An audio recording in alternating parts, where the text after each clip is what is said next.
Hello, I'm Joe. I play Luke Hammond, the Green Pit Viper Ranger, and the Dimension Storm's team leader. I'm James. I play Charlie Park, the yellow house cat ranger. I'm Juan, and I play Javier Pascal, the Gold Ranger. And I am the game master, Jay. I play literally everybody else. And this is episode 12. And James, who plays Charlie, will be doing recap if you would do that for us now, James. Already? So Orion brought Charlie into his quarters for a mission debriefing, but it's really more to check on Charlie's mentality after what happened on Miranoi. Charlie mostly apologizes and is still a bit in shock from how Axe was. Orion calms him down and explains he didn't know what to expect when he sent the team to Terra Venture. He asked about the Magna Defender and said that the gold energy Hayakawa had put into batteries, well, that might be the key to unlock the Magna Defender's blade slash blaster. So Charlie at some point asks if he can start scanning everyone's auras. He didn't tell anybody, but he wants to make sure that nobody on the ship is secretly evil. Luke then goes in to get his debrief and overhears Orion talking with Allie. Luke tries to listen. And basically, Allie's just kind of like, she's mad at Orion, but she's kind of just more mad at the situation. Sending everybody in there. She's mostly worried about Charlie. She's worried about everybody because she's like the group mom basically. But she just wishes she could do more. They're worried about like if the team hates them, and nobody does. It's crazy. They also want Charlie to go and implant his memories about what happened into the simulation room. Basically, what happened was Allie expressed her frustration to Orion about not being able to do more to help and really not liking that any of the Rangers were in that type of danger. Luke continues up the stairs after Allie leaves. Orion gives Luke his debriefing. Luke explains all what happened, asked about the whereabouts of his new cat. Luke explains the hallucination that he got hit with, saying that he saw Orion about to kill Marcus. Orion again lets Luke off for not knowing about the dark barrier and other things. Orion says that Bubbles' name was originally Goki. It was his son, his creation, his son. The water elemental linked to Javi's quasar saber that Orion made. Luke explains his dreams, saying that he knows Marcus will be killed because of his premonitions. Orion explains that that just happens to leaders. They have like dreams and premonitions. Sometimes they come true, sometimes not. Luke tells him that he doesn't see Orion as the one that kills him. He explains whoever it is has a shield and a blade. Luke explains that the Death Ranger had told him all that. And this was from a couple of episodes ago, but what was said was, "Child, you do not know. You cannot see, but you won't figure it out. Death has come. Death is inevitable. Marcus will die, and you cannot stop it. This is the end. The fate of a killer, killed by someone more vicious and ferocious in nature. This is the way it is. You will die trying. There is no hope." Anyway, Orion tells Luke that he will try to keep death away as a promise. Luke asks how he has that much power, and Orion can't really give an answer but reiterates the promise. Luke takes it seriously, saying that he will have to be very certain because he does not want to put anyone in jeopardy before bringing Marcus on board if he does see a glimmer of hope. Orion suggests Luke sleep near Dulcinea to help with the nightmares, to help like alleviate them. She's sort of like a dream catcher in that sense or something. Orion explains that Draken is definitely some changed version from the one that he knows, and that's why he didn't kill him.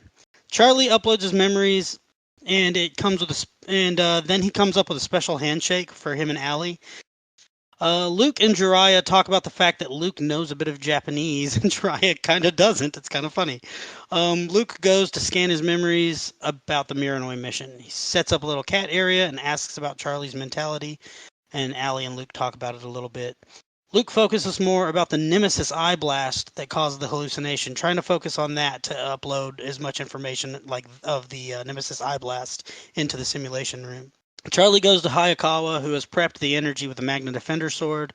The gold glow is now more Charlie's signature rather than Jason's. Hayakawa activates the thing, and the gold electricity energy courses through and knocks the rust off the sword. And it comes to life, and he hears the Magna Defender's voice again telling him he has the power to defend, and he just doesn't know it. Charlie remembers his research. The sword is back and rejuvenated. Tabby then transforms into a full gold lioness. Charlie morphs into the new cat lion form with aspects of the Defender. He shows it off to everybody, and then they decide to go back to 1K12. The cat got more comfy. Kimuri. Luke taught Charlie some basic karate, and Luke improved his ability in animal handling. And that was everything that happened on session 11 of Power Rangers Dimension Storm. All right. Yeah, you are right. I told y'all, I wanted to go ahead and tell y'all that, taking Jason, or not taking Jason, y'all had stopped a Rito Revolto invasion. If y'all talk to Jason on 1K12, I'm pretty sure he will tell you all about that. So we're going to start off. We have two things we need to get together. First, one, we're going to go ahead and start with Javier's debriefing that would have happened before the week and a half of travel. And I don't know if you saw my message in the Discord, if you had thought about what you had wanted Javier to work on throughout the week. But if not, we'll have plenty of time. So let's go ahead and start with that debriefing. So we're going to say that after Luke had finished his debriefing and went down to the simulator room, Javier, during this time, had asked Orion to go to the pocket dimension where Bubbles is at, That's the exactly jungle. what I was gonna do. That's exactly how I was gonna spend my week. So Orion, or talking to Luke, opens up the pocket dimension, and I don't have a map for this yet, so just imagine a luscious jungle, trees as giant as the ones in like fantasy, really tall, like skyscraper high, big fucking trees, and even small regular trees. He opens it back up. There are smaller animals, parrots, snakes, tarantulas. It's a whole Amazon jungle. Um, and as Orion opens the portal back, he finds Javier and Bubbles. Bubbles is taking a much needed, relaxing, cool dip in this giant lake in this pocket dimension. And Javier is there too. Javier could be either. What would Javier be doing if Bubbles is taking a nice, relaxing dip? Bro, he's living his best life in the jungle right now. He's just swinging around. He's basically he's basically Tarzan right now. Okay. So Orion gets Javier's attention and tells him he would like to do his debriefing. He's gonna stop what he's doing and go to him. Orion takes Javier to the cliffside where Bubbles is taking his relaxing stuff, and there's some decent sized rocks to sit on if Javier wishes to sit down. He's just gonna stand. He's chilling. I had already had my talk with Luke and Charlie, and now it's your turn. Anything, starting from the beginning. I know you and Luke traveled together the entire time, but perspective can be different between two different people.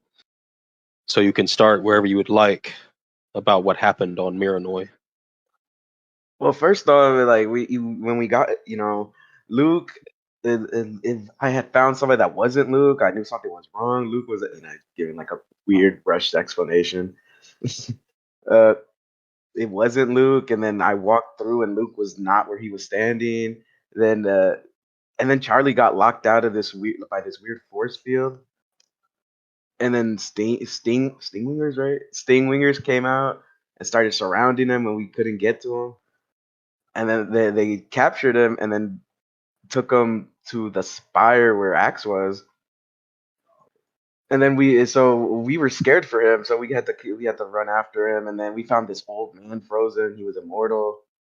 He told us that we had to we had to save somebody in order to be able to find Charlie. Turns out it was Bubbles. So Bubble was about to fight Luke when we got there, but Luke put his hands up, and then Bubbles. After a little bit of charades, Bubbles basically told us that we needed to, after using Brick, we managed to find out that he was trying to lead us to something that could break his chains, which was the sword, the Quasar Saber. After I got it, it showed me his memories and like what he had to endure. And after then we went back, set him free, and then went after Charlie. And we fought Axe, killed him. And you showed up, and you know the rest. I know for perspective, well, to let you know, I don't know if Bubbles has told you his original name, He hasn't. although I can tell he much likes the new name. But his original name was Goki. Goki. I wasn't good with names. All of his siblings were named by Dulcina. But I think he likes the new one. And speaking of which, the sword. Have you felt anything more from it? Any more voices? Voices? Bro, I don't need another voice in my head. No. Grid weapons like this can leave traces of anyone who had it before, especially if they had any undone business or if they were lingering for a particular purpose. No, no voices. I had also heard that before I came outside, you were fighting Axe one on one. Fool, he was pathetic. Interesting. Axe is usually one of the more vicious Psycho Rangers in a fight. But you're saying he was pathetic. He kept having to siphon life from his stingwingers, and then eventually he just ignored the one-on-one and turned into a monster. Could be that this Axe had less temperament and was more prone to aggression in his failures, or you really just got to him. Being a Blue Ranger, that's probably the more likely solution. It's like that power was made for you. When I made the Quasar Sabers and the powers that come with them, I had taken a piece of myself and put it into each of them. Inside of the gorilla, I gave my strength, a piece of it. You were already the strongest in your team naturally. It seems very fitting, and maybe that's why Bubbles chose you, in a sense, with that test of strength, and why the sword ultimately called to you. It's a good fit for you. I know that the white dino power is tempting, but I think this one will aid you more if you ever need extra strength in battle. I'm gonna be honest with you, Chief.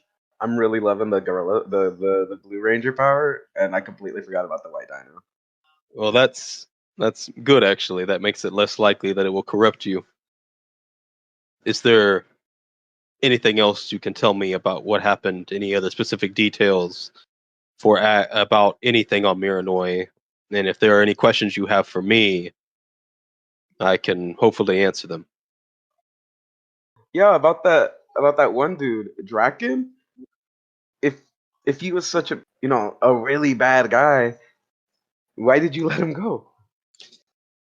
I've told everyone, and I even had to remind Allie of this.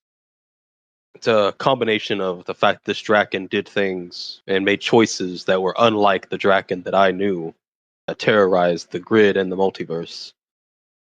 And Dulcina had taught me a long time ago that if there is a glimmer of spark in someone, there is hope, that you can bring them to the light, the goodness. It's better to let that spark shine in hopes that they will change or go back to a way they once were, whatever the case may be, and give them that chance to have that spark ignite into a glorious flame. And if they disappoint and that spark dies, then you can kill them. Ah, okay. Why didn't we take his sword? I guess I could have, but there's really no need. I already have one. Orion pulls back his black cloak to reveal a version of Saba on his side. And then Orion closes his cloak. Now, I understand that still raises some questions, but ultimately, even if he managed to escape fully and escape that world, if he wasn't able to escape, he would have to deal with Virgil. If he dies to Virgil, he dies. I wasn't going to kill him, but I wasn't exactly going to save him either. Was that all about the debriefing? Just about, unless you had any other questions. And another thing, you already know how to do this. Allie will be waiting for you in the simulation room. We're getting scans of everyone's minds about Axe, so we can build a goods training simulator based on him later on. I think Luke and Charlie had already gotten their minds scanned. If you wouldn't mind going down there and letting Allie scan your mind for what you remember of Axe, since you had the one-on-one confrontation with him, so she can build a good simulation of Axe for later use. Yeah, let's go. I'll go do that right now. So Orion opens the portal. I'll look at Bubbles. I'll be like, "Hey, wait, ahorita regreso." Bubbles, for some reason, understands Spanish now. And Bubbles continues to soak it up as Orion opens the portal and you step through. And then Orion looks back at Bubbles and then walks back through. And after that, at some point, Javier, you probably would have been in the situation of the living area like we are right now, and you would have seen Charlie run out with his new powers, his new cape that's black on the outside, red on the inside, the whole lion stuff aesthetic going on. How would Javier react to this? Javier walks walks up to me like, "Hey, like Charlie, that you? Well, you look good." I turn around. I do this weird little salute thing with two fingers, and I'm just like, Javi, where have you been? Wait, are you trying to do the voice? Sound like a voice? Yeah, I'm doing a voice. I'm talking like that. It appears the gold energy that was surging through me has broken the rust and revitalized the Magna Defender's saber, and has given me the ability to transform into this, the Gold Lion Magna Defender. And then I kind of break character and I go, I haven't really figured out the name yet, but it's pretty cool, right? It's awesome. It's fucking cool. But why are you talking like that? I don't know. It's the energy that's surging through me is making my voice sound. I don't know. Are you trying to be like Great Saiyan Man from Dragon Ball? I don't know what that is, but he Just- sounds awesome. Just Magna Defender in Charlie's head whenever he's using this power, kind of like Piccolo from TFS. Just like he's just like, keep using the voice, even though Magna Defender is like this gruffy Master Chief sounding motherfucker. He's just like, you're doing a great job. Keep using the voice. Don't listen to them. Not really, but so you'll have this interaction. Everyone gets to see Charlie and all that stuff. And then they decide to go back to 1K12, check up on Jason. So we're going to be doing something else real quick. So hold on. Juan, Before that, I'm taking a selfie with Charlie as his Magna Defender and sending it to Jason. okay. Also, Javi needed to go get his memory scanned. We already did that. We were just going to say that he did it. So Javier already did that. He would have did it, and then he would have came back up here as Charlie came out with his power and everything, and tried to find the cat under the couch and all that kind of stuff, and seeing him, and everyone got to see him, just like last session. So Juan, think about what you want Javier to do and improve on, and how you want him to do it. And I was informed by Joe, Luke only slept in Dulcina's room for a week, but it's a week and a half. So for last 2 or 3 days, give or take, of travel, Luke slept in his own room with Kamorti to get him comfortable and stuff, So, Oh boy. so Luke, you say, all right, Kamorti wants to sleep in your room. You're helping to get adjusted, so you go ahead and sleep in your room, and Kamorti gets on the bed, probably close to the foot of the bed, and sleeps and everything, and you take it out on a whim to hopefully not have a nightmare, or at least a premonition again. And you start to fall asleep, and in this deep sleep, everything's going pretty good. You're met again with a very familiar setting, the darkness, the fog, and you are yet again morphed as your Green Ranger self. as you hear footsteps echo as Marcus is steadily approaching. You try to fight Marcus, it doesn't work. And then yet again, some shadowed ranger comes up and starts beating Marcus, and then everything freezes. And you're frozen. And as if appearing out of nowhere, you see Marcus and the silhouette frozen mid-combat.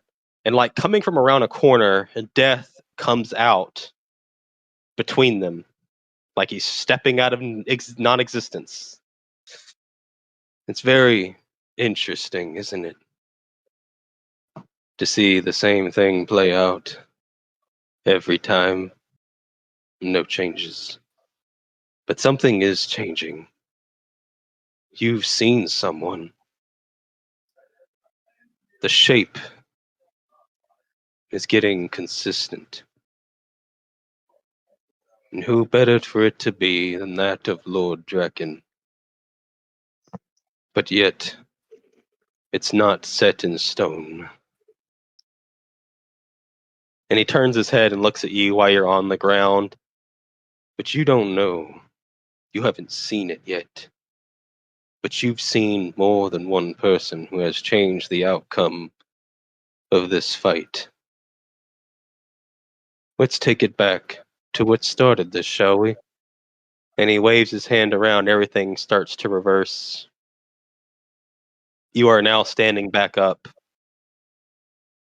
You've seen the results and why Marcus dies, but you haven't seen the reason why the figure approaches him to kill him, and why you may have to fight him yourself.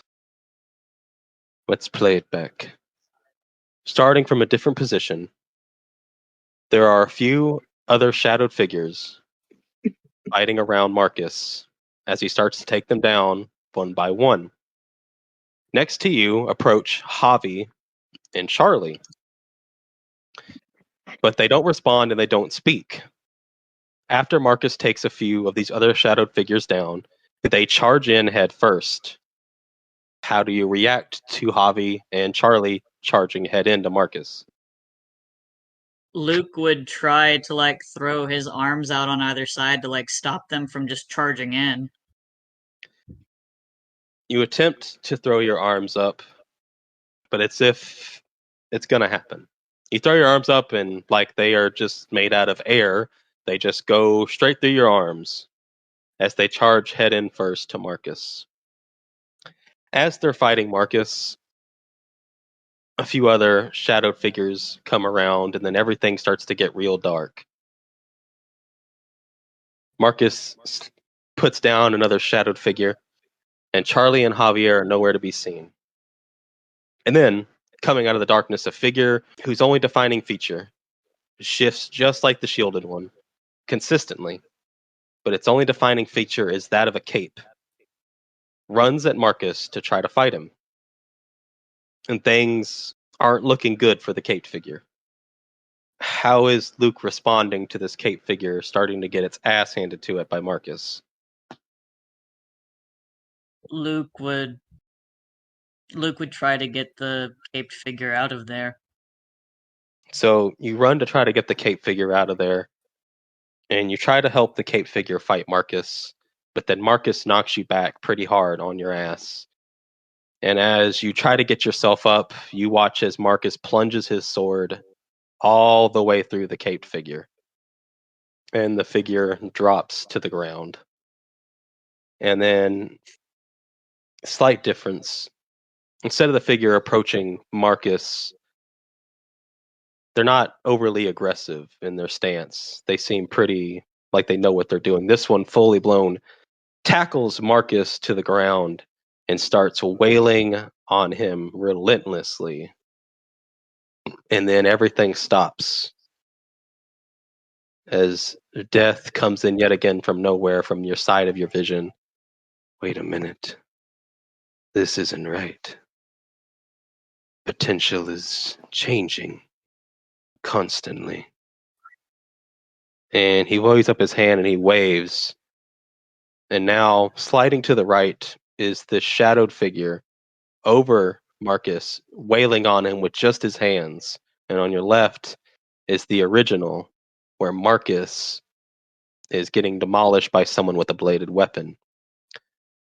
Both of the silhouetted figures attacking Marcus both have shields and are both changing the same way they did before. As Death looks at it, the more and more time is spent, Marcus's death stays the same, but depending on who he kills is dependent on who kills him, but it stays the same. A ferocious, vicious ranger will kill Marcus. Shield, bladed weapon, but one of them will choose to rather pummel him into the ground instead of using their weapon. Even when things change, even as new events occur, Marcus still dies. Why are you showing me? I'm not showing you anything.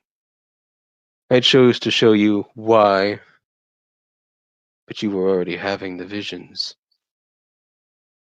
Just didn't know why the vision didn't show you what started it all. But now you know. Now you can see how fruitless it really is to try to save Marcus from his death. And if you try too hard, you might just die with him. It's best to let it be. Even as people change, as you gain new powers, all it does is change small details in his death. But he will die. He has to. Why? It's his destiny to die. For what? Who knows? His death could help fix all of this mess. It could awaken something in someone. It could be a stepping stone to the future. I don't ask questions. I just merely observe. And when people try to go beyond their fate and their destiny, if I have to, I will make sure it stays the same. What will you do? Will you listen to Orion? Hope Marcus has some spark left in him? Or will you listen to me and let him die? Save yourself the energy. Keep yourself alive. Fuck you. Is that all you have to say? Get the fuck out of my head. Honestly, I have better things to do. I wish I could. But time is approaching fast. And so is this event. It might be a major one. We'll have to see. Until then, I'll be waiting, watching, and observing. And as he fades into nothingness, the two visions resume. And as if they were timed exactly at the same time, both of them get their final blows on Marcus at the exact same time on the dot. A hammer fist to his head and a sword plunged deep within him. As it all fades away into dust. You don't wake up immediately this time. You're just left there. In the darkness. And you hear some slight footsteps approach you. And as beams of light kick on, you see it's the Red Turbo Ranger offering his hand to you to get you up off the ground. Ugh. Luke just stares up at him for a minute. He doesn't say anything. He just continues to offer you his hand. Luke would eventually his hand and stand up. Okay.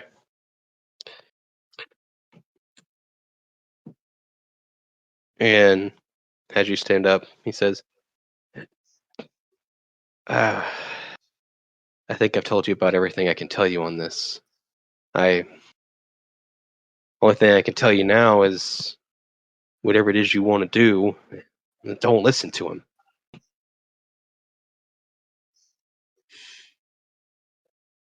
Just do whatever it is you want to do, even if it seems impossible. What I want to do and what I'm able to do are two different things, I think, in this point.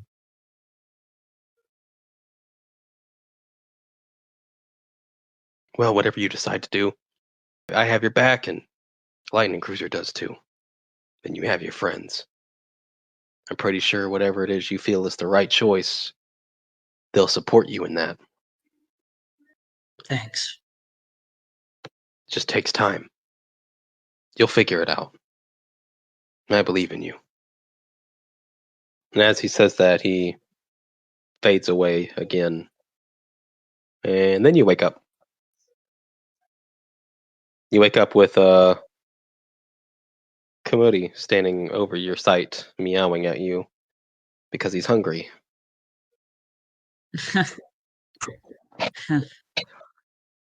Luke will kind of reach up from under the covers and give Kamuri some scritches. He'll get up and get some of the cat food and give it to him. And he just kind of stands there.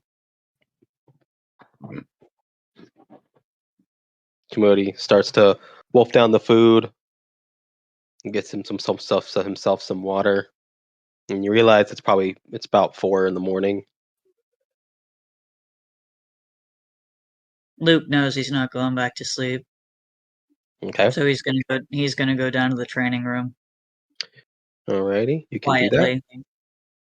And now we are caught back up. We'll say that is not this morning. It's probably the day before. But now it is the last day of travel, and y'all have entered 1K12, where Jason is. Y'all are orbiting the Earth. As y'all all start to wake up that last day, you all have had your eventful weeks of growth. Charlie has learned some martial arts. Luke has gotten some animal handling, a specialization in cats in particular, while helping Commodity adjust to his new environment. And yeah, y'all are now orbiting Earth. We'll say it's about 8 in the morning. What is everybody doing? Did Javi just get really good at swinging from vines? Yeah, what did Javier decide to learn, and how did he decide to learn it? I guess I'll work on speed. I was thinking all that time spent like with Bubbles in the jungle. I figured he would just he's not focusing on like strength. He's learning to move around fast in the jungle. Okay. You can now move 35 feet in total. Epic. I'll take it. Yeah, so you can now move 35 feet. You had your time with Bubbles. You were hoping to gain overall speed and really be able to push yourself further, and in anything you do speed related, but ultimately you were just able to get a little bit more movement before getting winded. All right. So after that was Javier's week. Y'all are all caught up now. It's 8 in the morning. Y'all are around Earth 1K12. What are you all doing? We're going to start with Charlie. I'm just gonna grab like a quick breakfast, and I'm just excited to get down there and see if we can find to call Jason and see how he's been doing. Okay. So I'm just shoving food in my mouth and like trying to chew it all. Like, okay, you got to chew your food 30 times. I'm sitting there chewing, and I'm in the kitchen. I'm just eating a bunch of eggs and toast and stuff. Okay. All right. Luke, what are you doing? He's probably also in the kitchen, sat crisscrossed on the little couch to the side with Kamudi in his lap, and he's probably on his third cup of coffee. Okay. Javier, what are you doing? I'm showing up, like also trying to get something to eat, and I'm asking the robots to just bring me the raw shark. I'm just gonna be like, Javi, what's up, man? And like food's falling out of my mouth. Oh, sorry. You excited to see Jason today? Hell yeah! I wonder if you got that selfie. Ooh, selfie. Remember I took a selfie of us? Oh, like a picture of us. Oh, right, Oh, right. right, That's right, what right. he Yeah, did. no, you're good. Yeah. Selfie, cool.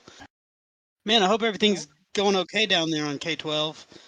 I know Rito's kidnapping kids and stuff. I hope we get to help out with Jason's, just his mission. I'm sure things are probably fine. It's a crazy thing to say in our world. Hmm. I'm So looking in my pantry and there's like we're low on toaster tarts. Luke can use the new animal handling to make him learn to make the cat learn how to use the toilet like a normal person. It might be a good idea to let Lightning Cruiser out to just kind of fly around in K-12 in his original home world. I was planning on taking him down for a spin anyway.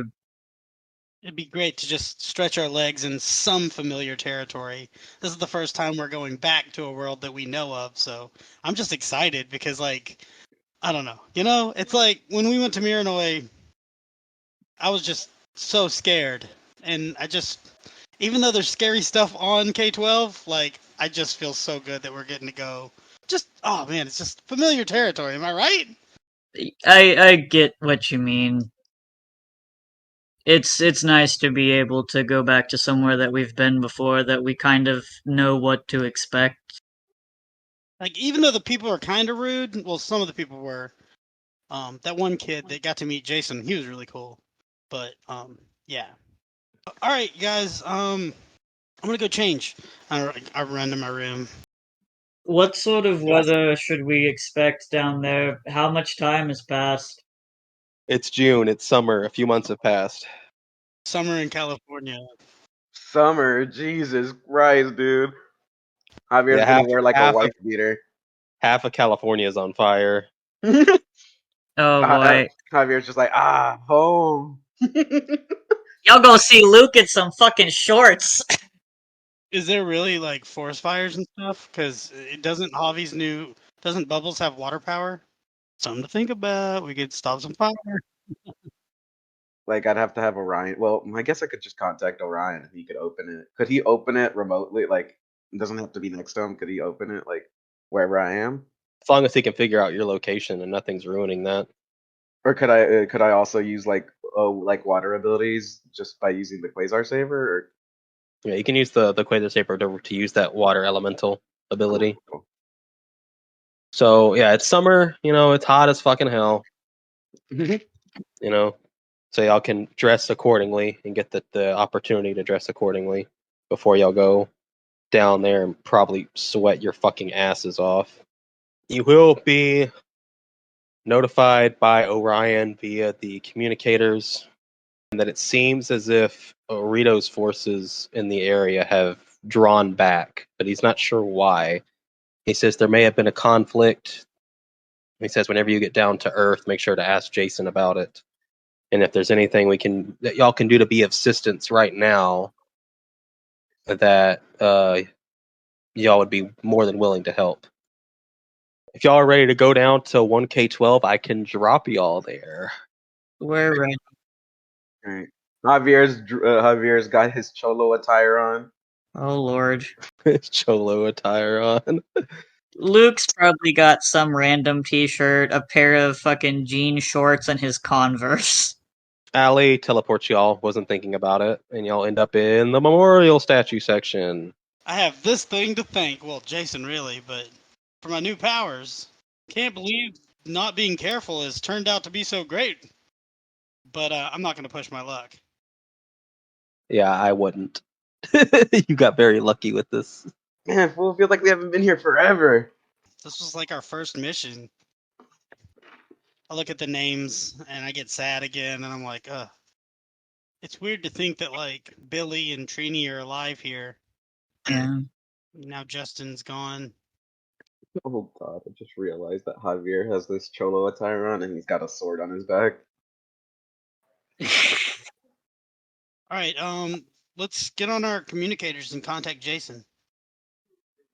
Javi, you've been in contact with him the most, right? Give him a call.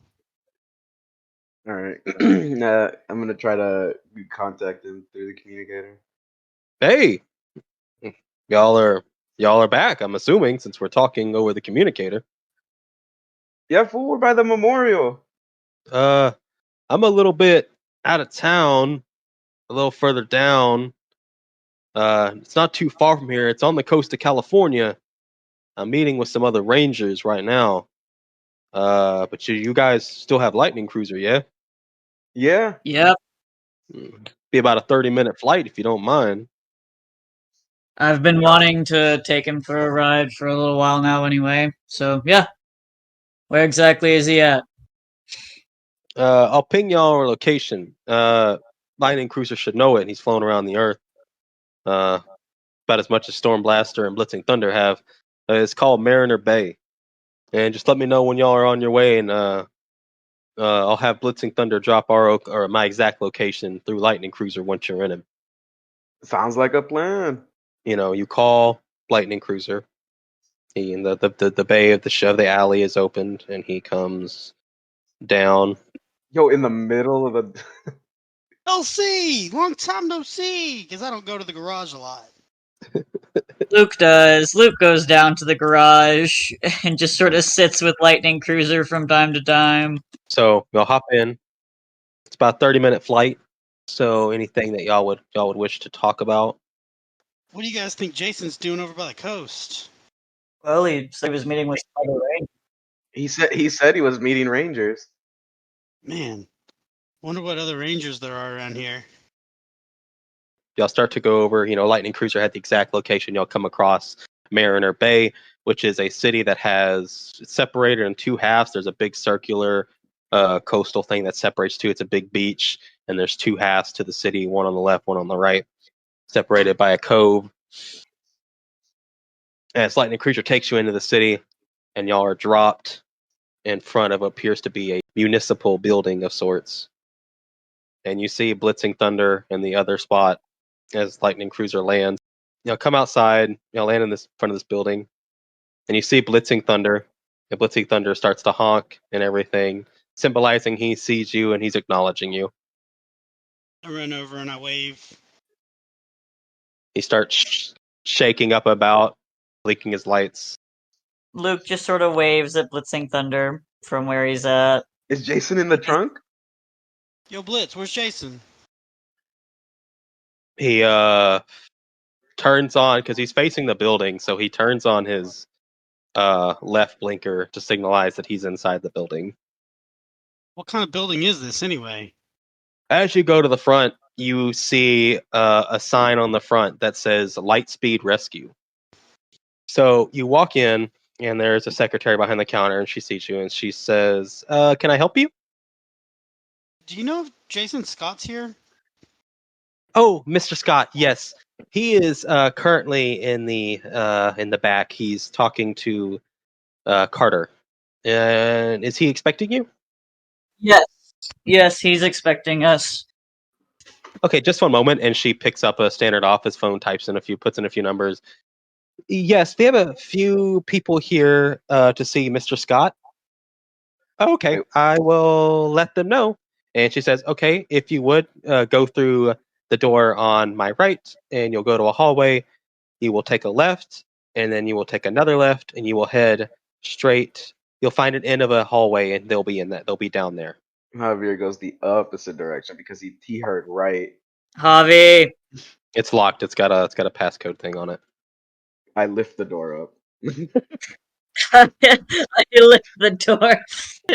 So you'll come. There's another 2 doorway section, and then the doors open. And standing right there, as you open the doors, you're familiar with Jason, and you see him talking to another man, and another man is at the edge of the hallway here. As y'all walk up. I'm excited to see him, but I don't want to just hug him in front of these dudes. I know. I didn't want to hug him in front of everybody too. Oh, fuck it. Jason! And I hug him. While Charlie's hugging Jason, I pick both of them up and hug. Okay, I hope you can lift the weight of 16 tons, because that's how much Jason weighs, because he's actually made out of gold. So is Charlie now. Yes, yes, I can lift that. So you're Yes. actually going to hug Jason. Yes. Yes. You go in for a hug. Jason's caught off guard. You're too happy, and you just hug him. He just says, "Whoa, oh, hey, Charlie, Javier." Man, he looks around. Luke. Back up. Jason, so much has happened. Or both me and Charlie are both like it's like going over each other, trying to tell him about everything that's happened. We're both like, we made Ninja Turtles, and then we went to Marinite, and then this guy punched me in the ribs. Guys, guys, Jason's guys, like, oh, this is a perfect guys, division. I got a Got- gorilla. I made him rip somebody's head off. Charlie, Javi. Oh, gosh, sorry. Uh, sorry. And I look at the other guys, and I'm like, hi, I'm Charlie, and I go to shake their hands. Here you just hand out Carter Grayson, Red Lightspeed Rescue Ranger. Ranger? You're a Red Ranger? And the guy behind you over here with the cowboy hat, we're both Rangers. And he's like, I'm Joel, Lightspeed Green. Lightspeed is Rangers? That's awesome. Yeah, we're more of a, like the name implies, we rescue people more than we do any fighting. Although we still do a lot of that. Hey, on my planet, we just kind of hugging and listening rather than fighting. But I mean, I don't know. I've never gotten to be a ranger in my world, but that's what my Zordon told me. I'm talking a lot. I'm gonna shut up. And then Carter looks at Jason. So these are the guys you told us about? Yeah, no, these are the three Rangers that are traveling around the multiverse trying to stop Billy. That one's Charlie. You met him. This one right here in the tank top is Javier. And yeah, the one leaning on the wall is Luke. He's the leader of the team.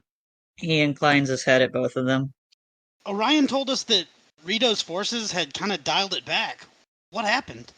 Yeah, he pushed for a major scale invasion, and we managed to, with the help of the Rangers we had on my team, Billy, Kimberly, Zach, Trini, we were able to push him back with the Lightspeed Rescue Rangers here and the newly formed Space Rangers. So basically 3 teams? That's amazing. Way to go. And I go in for like a high five. He gives you the high five, and then Carter's just like, no, don't let him fool you. If it hadn't been for Jason here and his golden abilities, we probably wouldn't have made it. It was a pretty high scale invasion on all parts. Rito wasn't only attacking Earth, he had also had forces attacking Triforia from Trey of Triforia and a planet called Miranoi, where the Quasar Rangers had to defend their planet as well. But it hadn't been for Jason and his golden abilities, we probably wouldn't have stopped him. Sounds like it's a good thing we decided for you to stay here then. I guess so. I kind of wish we had gotten to stay and been a part of the fight. No, you guys got your own things you need to worry about, and you're honestly doing more than any of us did recently with that invasion. You guys saved 3 planets, basically. That's incredible. Yeah, no, for sure. It's just compared to what y'all guys have going on. I feel like if y'all don't figure this out and Billy does what he wants to do, we may not have those planets to save or exist. And he kind of shrugs his shoulders up a little bit and gives a bit of a face. But what brings y'all back to, I don't remember what y'all called my Earth. What brings y'all back? K-12. Oh, K-12, that's it. We're in between things right now and figured we'd stop by, check in. I actually wanted to show you what that gold energy that you remember that how you put the gold energy on the memorial and I touched it and it surged through me. Yeah. Well, Hayakawa had put that energy into some batteries and we didn't know what to do with it, but we actually just were on a mission to another version of Miranoi. That version's of the Magna Defender gave me this, and I show him the Magna Defender's sword. Wow. No, I've definitely seen that before, but you said it was a dude? A guy called the Magna Defender. He died trying to protect me in a bad situation, and he gave me this, and it didn't look like this earlier, but we used the gold energy from you that had transferred through me, and it basically revitalized the sword. And long story short, and then can I just morph into it? If you want to, yeah. Lion Defender mode, and I'm turned into the Gold Lion Defender. Oh man. Long story short, this is what I turned into. Yeah, there's a cool cape and everything. Please don't comment about my voice. I don't know why I'm doing that. Just the ghost of Magnet Offender. Don't ever stop doing it. And I just say, you got it. And nobody can hear me. I'm just talking to myself. Jason is like, dang, wow, that all this looks very familiar, but the Magnet Offender, from what I understand, was just a legend. No one's seen him, at least on our Earth anyway.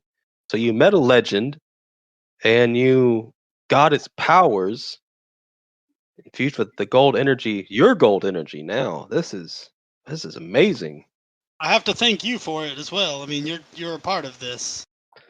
Yeah, but I didn't think. I just wanted to preserve the statue. I didn't think I'd be giving someone else a superhero complex. No offense. Superhero complex? It's hard to have a complex when you just are a superhero. But it's also very. You said battleizer. Carter has a battleizer. You do? Let me see that thing. He kind of throws it. Well, we don't just go whipping it out like that. Oh, yes. We have regulations we have to go through. I'm gonna demorph. Javier with this fucking sword on his back still. It's pretty crazy. The energy that surges through me, like, it just makes me feel like a different person sometimes. I mean, powers can do that to you. When I got the gold turbo powers, I definitely was a lot to take on.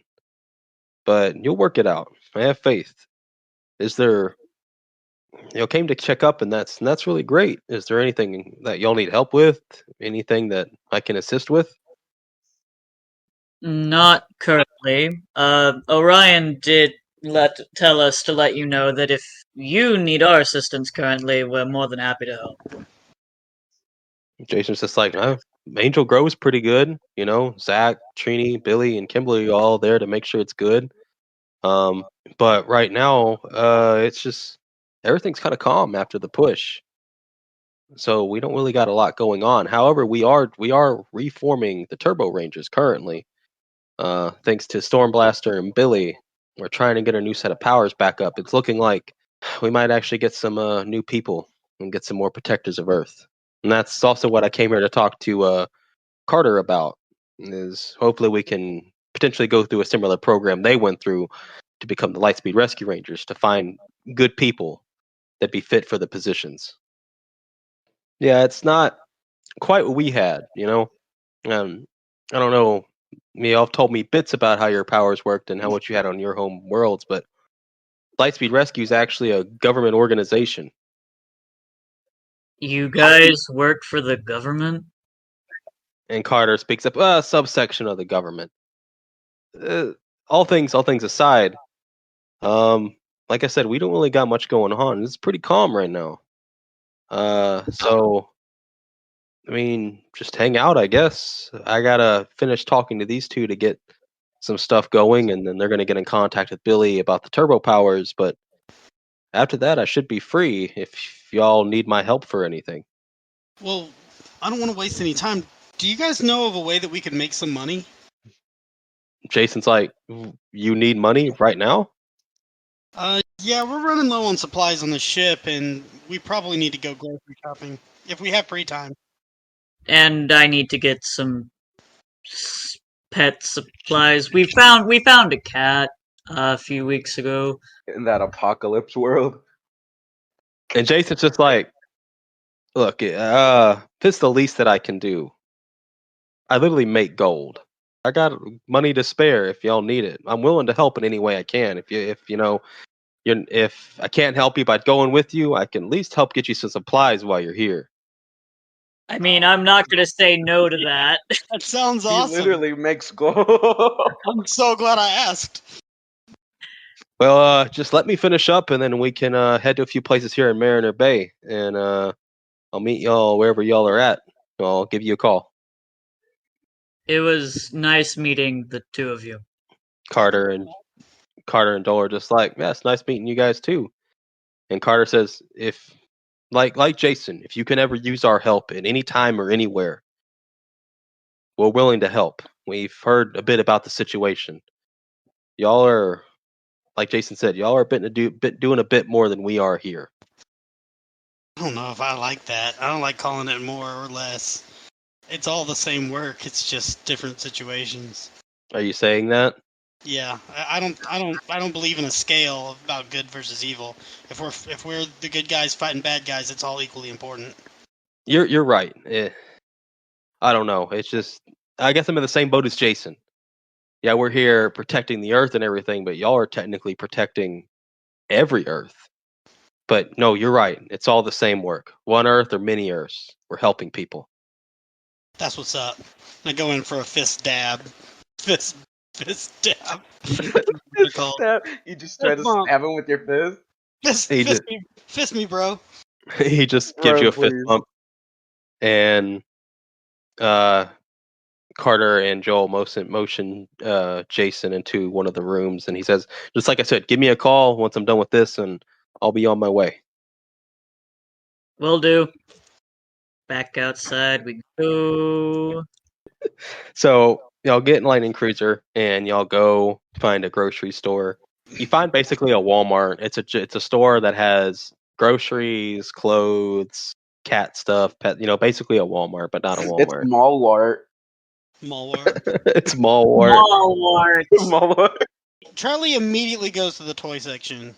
Since the Power Rangers are real, do they have Power Ranger toys like toy morphers and stuff? You can tell they have tried licensing Power Rangers, but now that there is an official licensed government one, you could tell the government in this world is no shamed, and there are literally Lightspeed Rescue Ranger toys.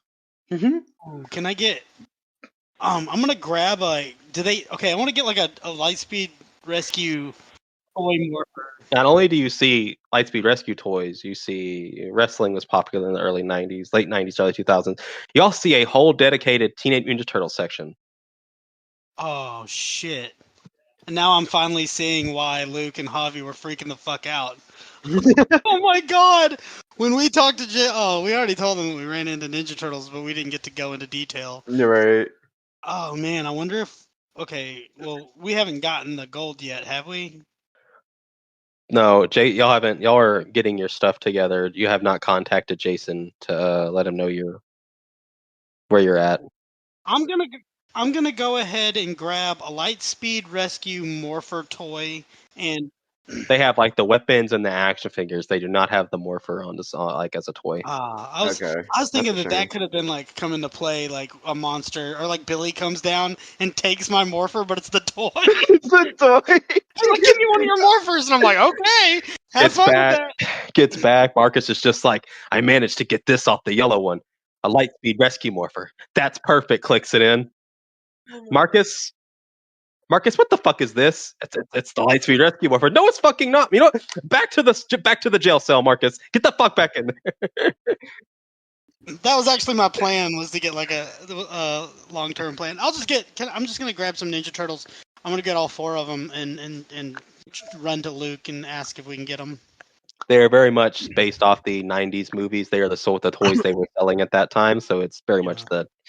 But yeah, you get the full collection. Luke is looking at cat stuff with Kamorti in his backpack, seeing what Kamorti likes. Maybe some toys, an official cat bed, a fuck ton of litter. Just teach him. Just use Yeah, animal handling to make him use the bathroom and the toilet. I'm not going to stop you from doing that. I mean, if we can figure out how to do that, then we will. But for the Which, time being, we need cat litter. right. And you need basic groceries, so y'all are probably going to have a few cartfuls. We'll say y'all had a list before y'all came down. Luke's got his cat stuff. Charlie shows up with Ninja Turtle toys. And did you say you're still going to get a few Lightspeed Rescue action figures? Yeah, if that's okay. Yeah, you can get those. I'm trying to find out if it's okay. I just got a bunch of toys. Yeah, Charlie comes back with a bunch of toys and drops them in. Javier shows up with sunglasses that he's wearing, and they still got the tag on them.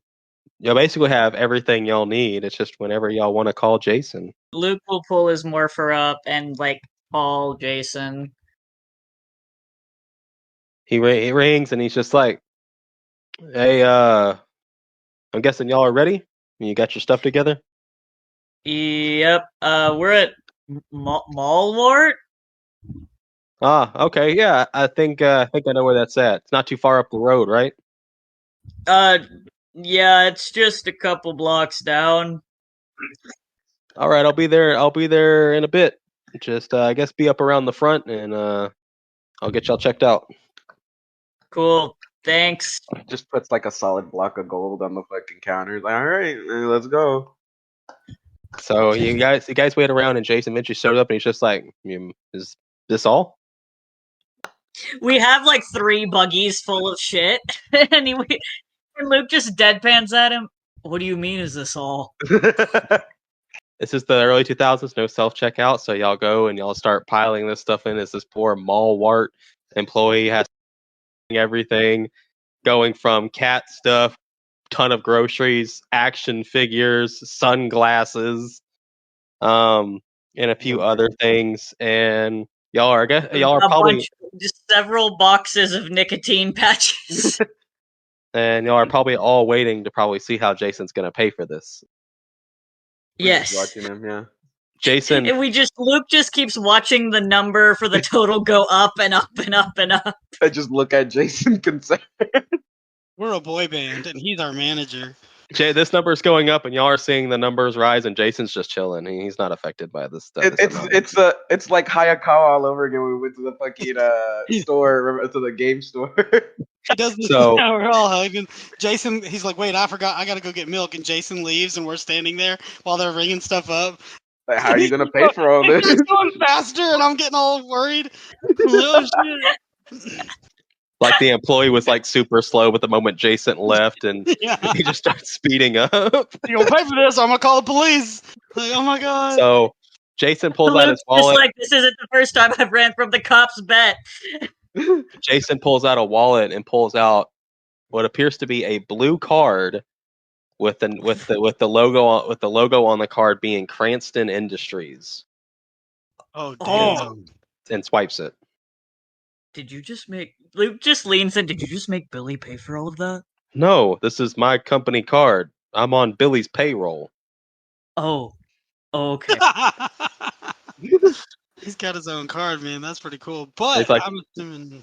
When Billy got rich with all his technology stuff, to help us, well, mostly me, because I'm the one who doesn't really live anywhere, anyone who, mostly wanted to dedicate their lives to ranger stuff, or anyone who didn't really have much of a job who was a ranger duties come first, but, we're adults. We got bills to pay. So he was just like, I'll just put you on my payroll. What are they going to do? It's my company.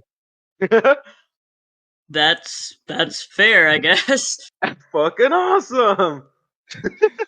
So you pay for your groceries, and y'all start loading it up into Lightning Cruiser when you realize there's a ton of shit. So you just ask Allie to start teleporting it all up and up as the robots will start to organize it.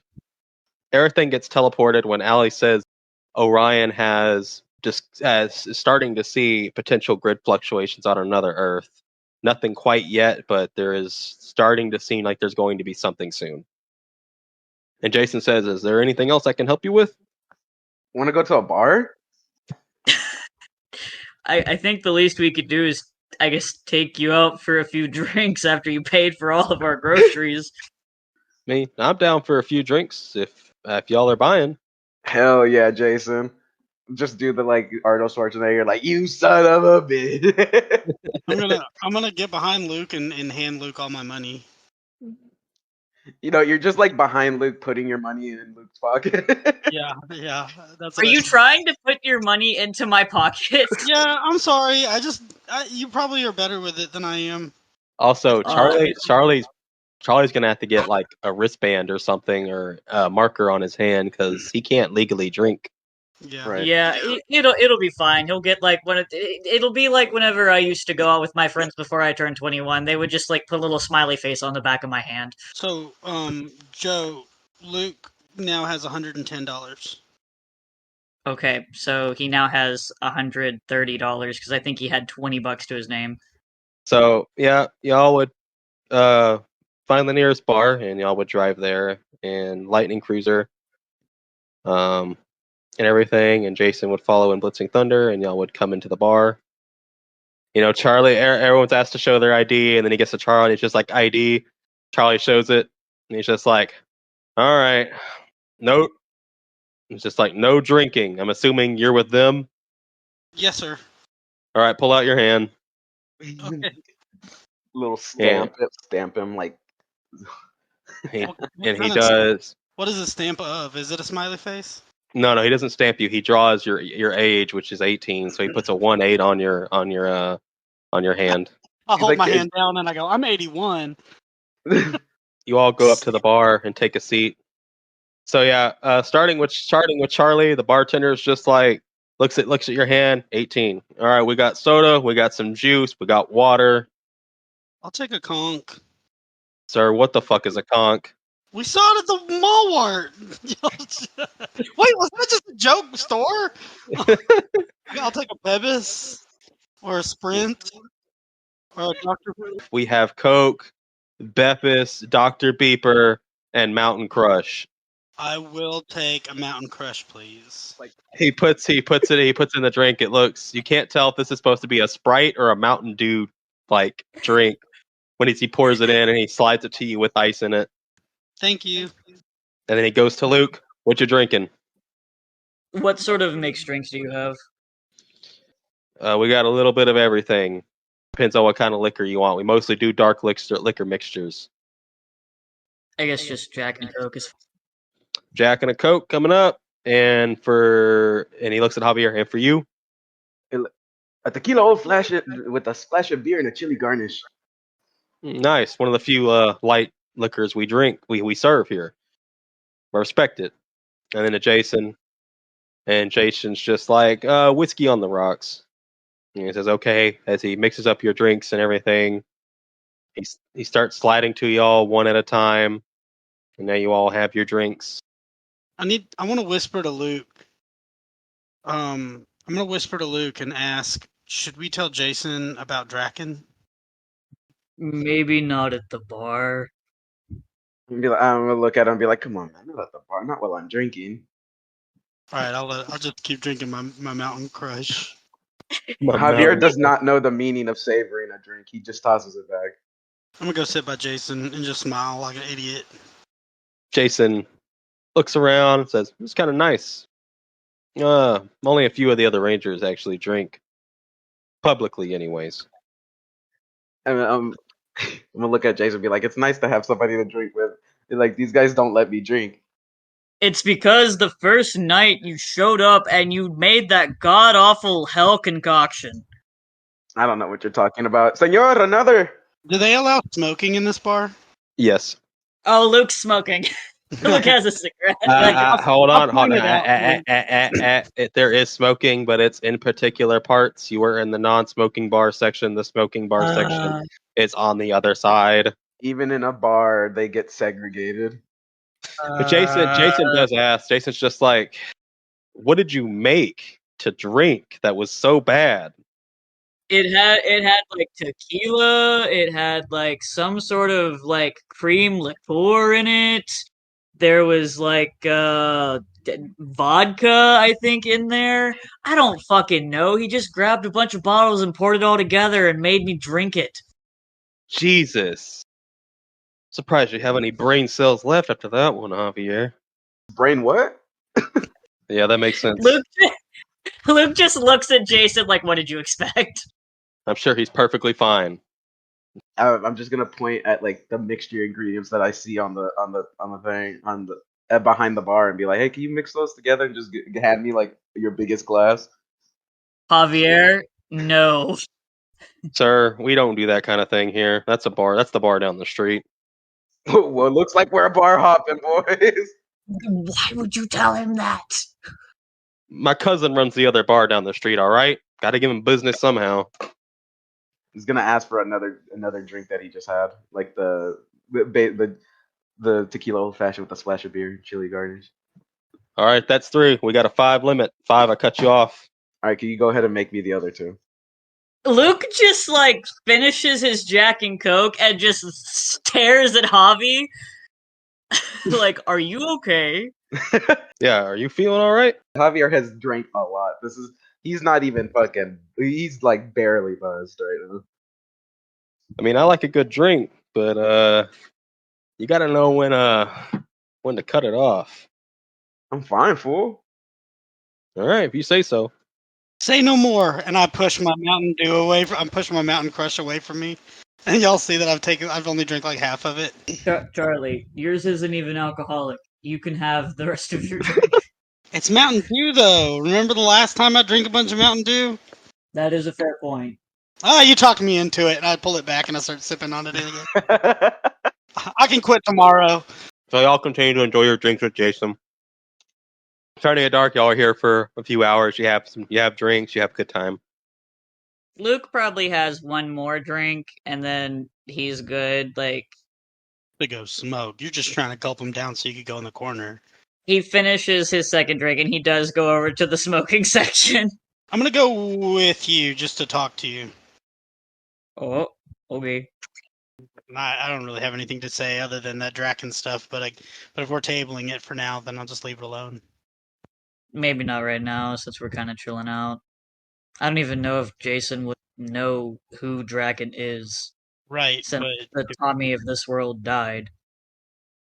Draken got some of my information. I told him about this world. So if he has the ability to travel, then he could try to retrace our steps for some reason. And if he does come here, I would very much like Jason and all the other Rangers to be as prepared as possible. That's a fair. We might want to get Allie to drum up some sort of like file or tape that we can give to these guys just in case. Yeah, that's true. Because I was had the rug pulled out from under me by him, and I'd hate for them to go through that too. I know that they lost their Tommy Oliver, so they probably wouldn't be as dumb as I was, but You weren't stupid, Charlie. You just didn't know any better. There's a difference between stupidity and ignorance. so let's make sure that these guys aren't ignorant. Yeah. All right, I'll leave you to your cigarette in peace. Okay. The drinks are finally hitting Javier. He actually wasn't as strong. He wasn't as strong as he said he was. Alcohol is stronger in this universe. You Oh, can't God. cut me off, fool! I'm built different. Right. Since since Bulk and Skull are like community leaders in this world, how have they been helping with like sort of the ranger stuff? Like, are they involved in that at all? Or are they doing like more just community stuff? Well, after they had started helping out with the community and everything, they were trying to open up a sandwich shop to be their place of business while also helping the community. Billy gave him a pretty big donation to help make that magic come true in the dream. But also, Billy offered to buy it so that way they could make more money and still have more time to do their own thing. They have all the say and stuff of what happens to the sandwich shop, but they're getting paid what they should get paid while they're helping the community. They do tons of donations and stuff like that to help rebuild the parts of the earth that got destroyed in Dark Spectre's push. They're doing really good for themselves. And honestly, back from being in high school bullies to being who they are now, I'm glad to see that they really changed. They were New York radio DJs in a world we went to. It was crazy. They sounded really good, actually. Wow, that New York. That's far away, but I mean, hey, if there were Power Rangers there, then that makes sense, I guess. Sometimes things just work, from what I can tell. Was it just the DJs, or did you see another Bulk and Skull somewhere? I'd rather not talk about it, to be honest. Oh, I'm sorry, man. Anyone else you recognize? Maybe another version of me? Anyone else? I don't want to ruin the vibe just yet. Let's enjoy the night. Oh, fair enough. He can tell that I'm kind of like avoiding the subject, obviously. Yeah, it's pretty obvious. Y'all are enjoying your night as the night comes to a higher close. Jason's done 2 mixed drinks and had a beer to sip on after that. Charlie's probably slammed 5 glasses of Mountain Crush. No, I switched to water. Water. Good boy. I gotta pee. In the Charlie, game, you not in the get play. jumped and stabbed and robbed in the bathroom. Nice. But yeah, so y'all continue to go out through your night, and it's getting pretty late. And Jason's like, "Well, I mean, we've had about as much as we can have, and I try not to drink too much. So if y'all are ready to go, I am." and whoever's gonna pay the tab. Everyone looks at Javier. I asked I asked the bartender how much it is. Well, you got the Gold Ranger with you, so give me 80 and we'll call it even. I hand him 100. Tell him to keep. Yeah, tell him to keep it. All right, if you're sure, and y'all can now leave without the bouncer getting mad. And Dude, I'm literally carrying a sword on my back that nobody's asked. yeah, it's strange. No one's asked about it at all. It helps that you're walking around with Jason Scott. I'm Right. sure if anybody saw that you were going to do something, that he would handle it. So y'all get outside, and Jason's just like, "Well, it's been really fun. Are y'all guys gonna be here in the morning?" We actually got a notification that there's going to be some sort of energy anomaly in another planet, so we don't know. We should probably go ahead and catch you up on what we need to catch you up on. We should get Waffle House in the morning. Let's go to my apartment. We'll talk about it. Cool. Luke to walk with Javi to make sure he doesn't eat shit while we're walking. So y'all pop in the trunk of Blitzing Thunder, and y'all end up in Jason's apartment. So get in here, and Jason's just like, "So, what do y'all need to tell me?" We want to talk to you about our trip to Miranoi. It's sort of the one thing that we kind of glossed over when we were kind of excitedly talking about everything we'd done. Okay. I know Javi said that he got the blue Quasar Saber and he's got the Gorilla Zord. But a couple other things happened. I was imprisoned by a blue Psycho Ranger named Axe. And in the cell next to me was a version of Tommy Oliver, who, in my research, I know of Tommy Oliver. I've actually even had some visions of him when I touched the statue. I saw through your eyes, and that was the first time that I had seen Tommy. So I kind of recognized who he was. But this version of him, he'd been captured, and I didn't know how long he had been there. So he looked scarred, older, a lot different. So I didn't think of it as like, oh, this is like a dark version or anything. I just thought, oh, he's been held captive here. This version of Tommy who helped me escape, he goes by the name Lord Draken. And he's not a good version of Tommy. Like the evil version of Billy we're fighting, there's also a bad version of Tommy. And he's basically done similar multiverse terrorism. This one, though, for whatever reason, seems different. Well, yes and no. Like he's very much dangerous. Obviously, it's Tommy Oliver. So whether he's got good in him or not, whether the Billy we're fighting has good in him or not. Just we want you to know that there's a version of Tommy Oliver that might be able to travel the multiverse and shouldn't just be initially trusted. Like, do your due diligence and vet him the way you're going to vet him. Luke's gonna pull up his morpher and, if possible, project an image of Draken. Yeah, you can do that. Forgot about that. That's awesome. And Unmorphed and morphed. it looks like he's the white and green ranger at the same time. Sort of like your gold turbo power, how you've figured out a way to fuse the two. But I'm also seeing hints of Zeo. Yeah, he has access to Zeo powers too. That makes him even more dangerous. He's actively doing stuff like Billy at the same time. Not exactly. He seems to have problems with what Billy's doing. Called him childish. He seems to want to also stop Billy. But it could be because he wants to pick up where he left off in his dimensional takeover. Maybe not. We don't know. It's weird and complex, but Either way, he's not to be trusted at first hand. And y'all weren't able to stop him. He escaped.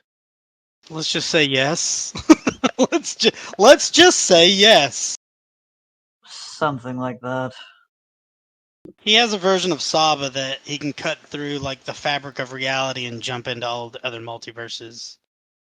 He teleported away. I mean, the multiverse, and Billy explained it more for me, my Billy, and I kind of understood it better. And yeah, there's probably an evil version of me out there somewhere too. Possible. Billy said there's infinite possibilities, but Tommy, I don't know, it hits different. Yeah, So how strong is he right now? it's hard to say, He was in a weakened state when we saw him. but even so, I don't think the three of us could have taken him. And if he comes here, Just be careful. We don't know what he intends to do and where he intends to go. We just wanted to make sure that you were aware that he's out there, also traveling around. so is this something I need to keep to myself, or is this something I can tell Billy and the others? I would say everybody needs to be as knowledgeable as possible to make their decision on what they want to do if the time comes. Have y'all seen Billy again? No. Unless he's been in disguise again, no. I've been trying to check everybody's auras to make sure, but I haven't done that here. Well, I'll get with Billy, and we'll bring up a plan in case he comes here. Billy's got a pretty good system so far. If anything enters in that's high in power, we should be able to sense it. So if he comes, he's going to have a fight if he tries to do anything. But should we detain him, or should we just kill him?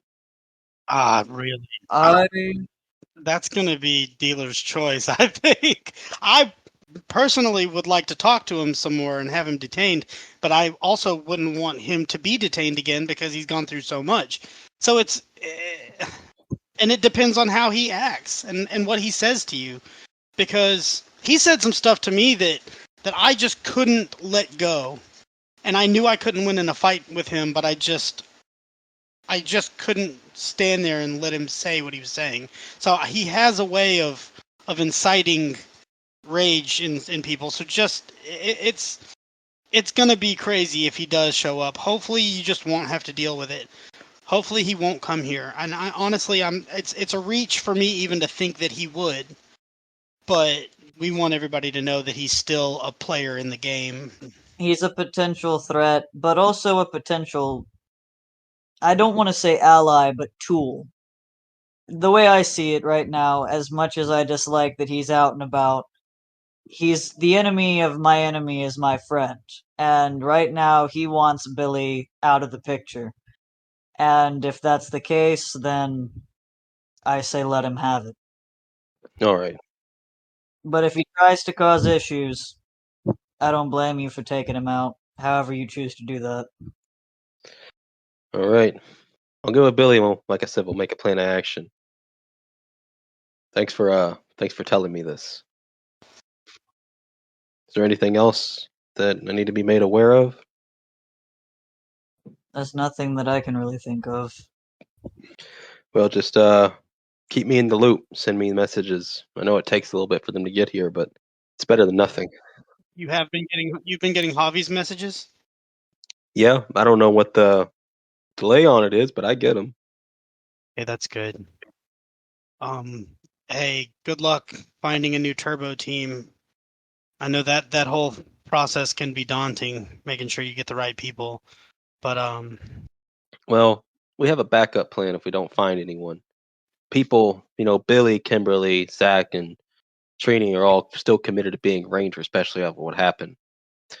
Billy says if they can't find the right people, they'll do what they did for me and they'll turbocharge their dinosaur powers. So that way, at least, they'll be stronger if anything really big shows up. So we have a few ideas, but for now, we're going to try to get another team. Wherever y'all guys go next, Hope it's not as bad as it's been. Y'all seem different than how you left. Especially Charlie. A lot's changed. And you only went to 2 worlds.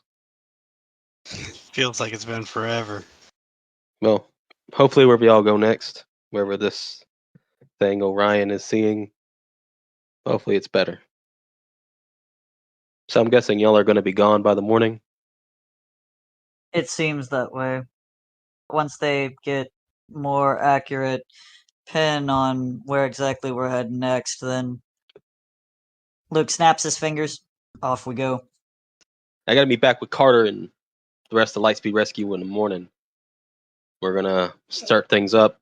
So it's nice seeing y'all again. And y'all take care out there. Wherever it is y'all go. I just hold my hand out for a normal handshake. He shakes your hand. Javier's been dozing off over here. Yeah, he seems pretty tired. You might want to carry him out. Luke just like Javi's over his shoulder and like hefts him up out of a chair. Come on. Oh shit! So y'all say goodbye to Jason. You haul Javier out. Y'all step out of Blazing Thunder and you see Lightning Cruisers there. And y'all can either request to be teleported or y'all can ride Lightning Cruiser back up to the ship. Luke's gonna pull his morpher out. Hey Allie, What's up? how long do we have until we have to leave? It's going to be tomorrow. I know that. So a couple hours? If you want to get good sleep, yes. Okay. We'll see you in a little bit. Okie dokie. Second bar. Not quite. Luke gets in the driver's seat of Lightning Cruiser. Okay, and what are you doing? You said flight to Las Cruces, New Mexico would only take a few minutes in Lightning Cruiser, right? 15, 20 minute. Also, it's nighttime. I'm not planning on visiting anyone. I just want to see something. The Lightning Cruiser says he can take you there. Luke wants to go to Las Cruces. Okay, so is everybody going with Luke, or are they teleporting back to the ship? Assume they threw me in the back seat, so I'm just there. Do you want us with you, Luke? You can come along if you want. If I feel like I can help you locate something, then I will come with you. I'm coming with. Okay.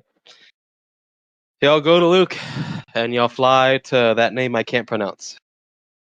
Las Cruces, Where exactly are you wanting to go there?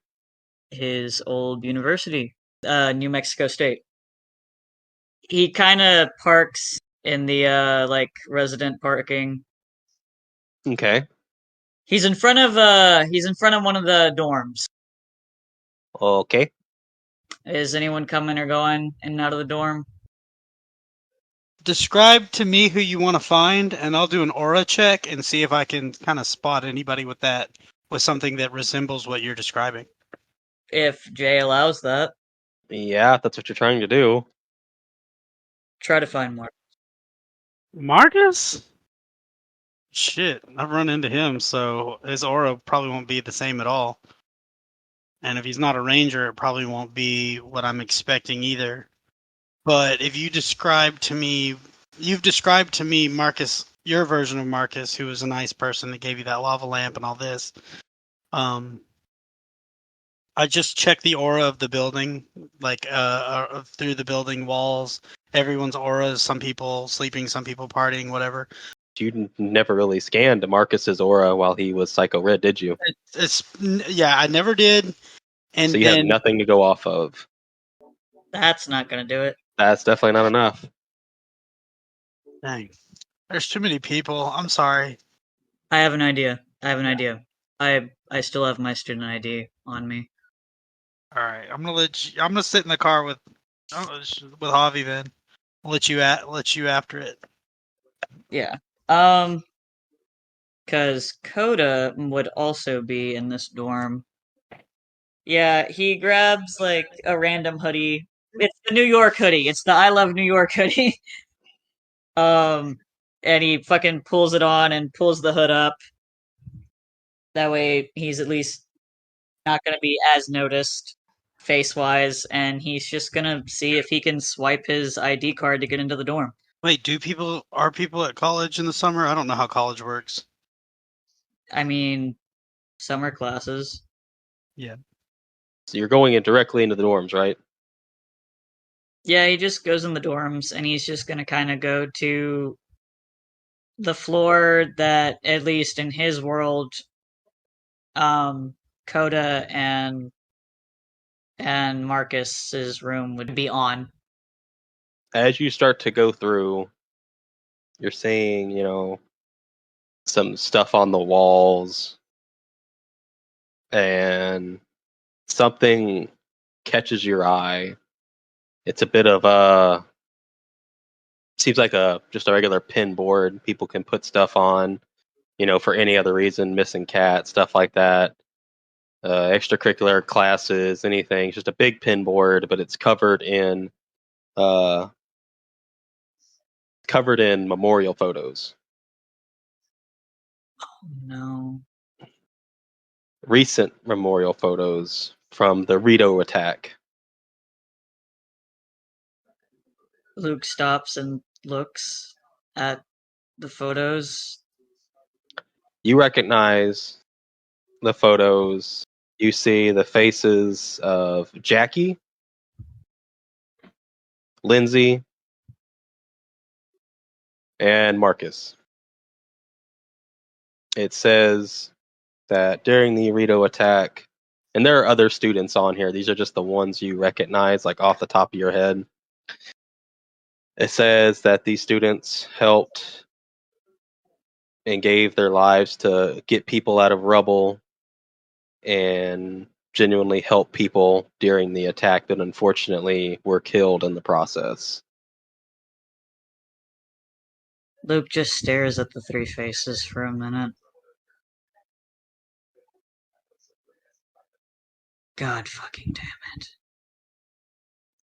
He kind of scans over the rest of them, and I assume he would probably recognize one or two others that maybe like he had a class with, or like he saw in like the dorms.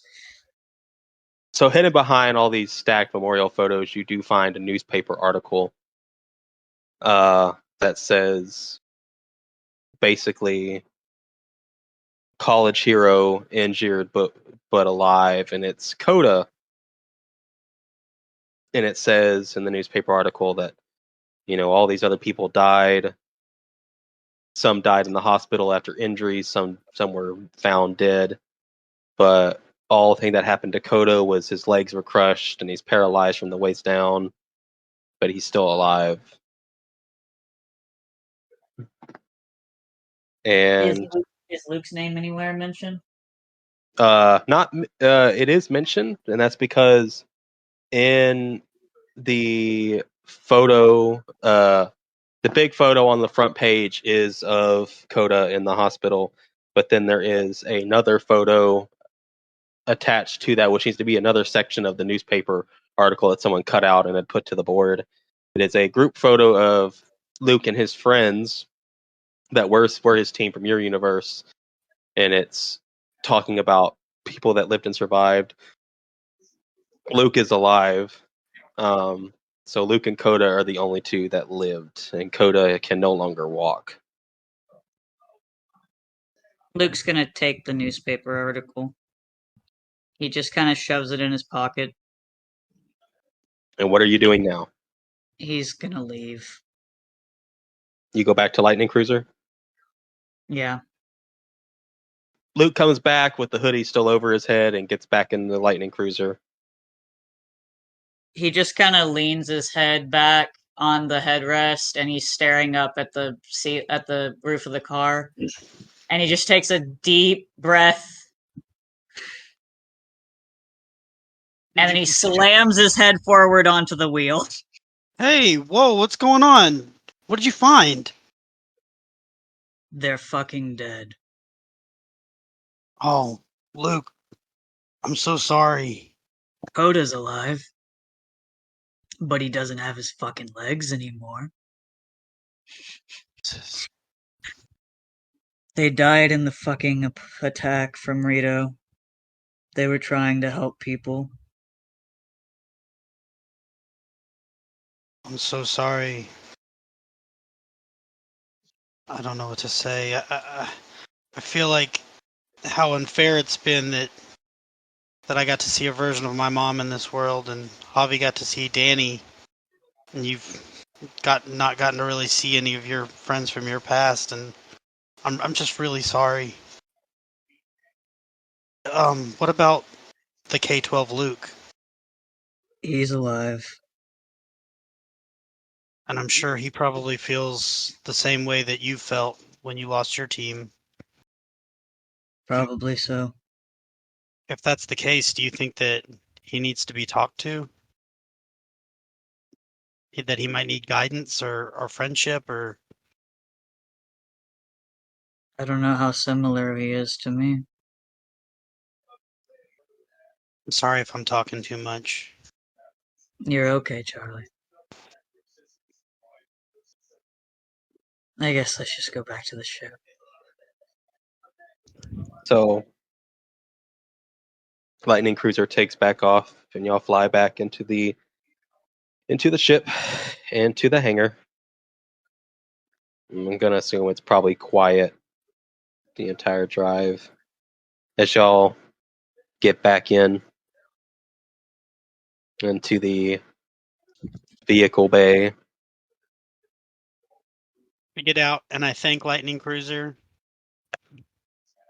Lightning Um, Cruiser flashes his lights and shakes about. How's Javi doing? Javi, are you okay? He's out in the back seat. Do you think he'd be okay to sleep back there, or do you want to try to get him to the couch? Is Lightning Cruiser okay with that? Oh, as you can see, Javier in the back seat, he is asleep, but in the I'm chilling pose. Yeah. Fuck it, that's exactly how he is. And Lightning Cruiser is fine with him sleeping there as long as he doesn't throw up. Okay.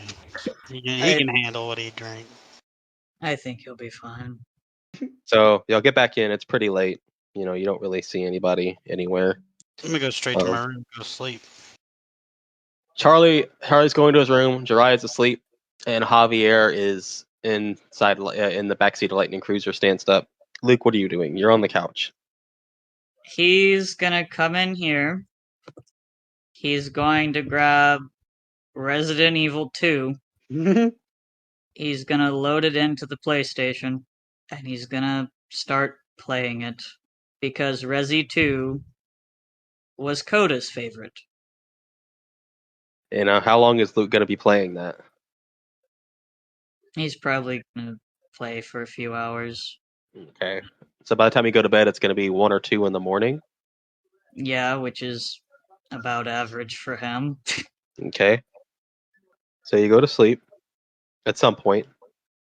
No new revelations, no new dreams or whatever, depending on where you sleep.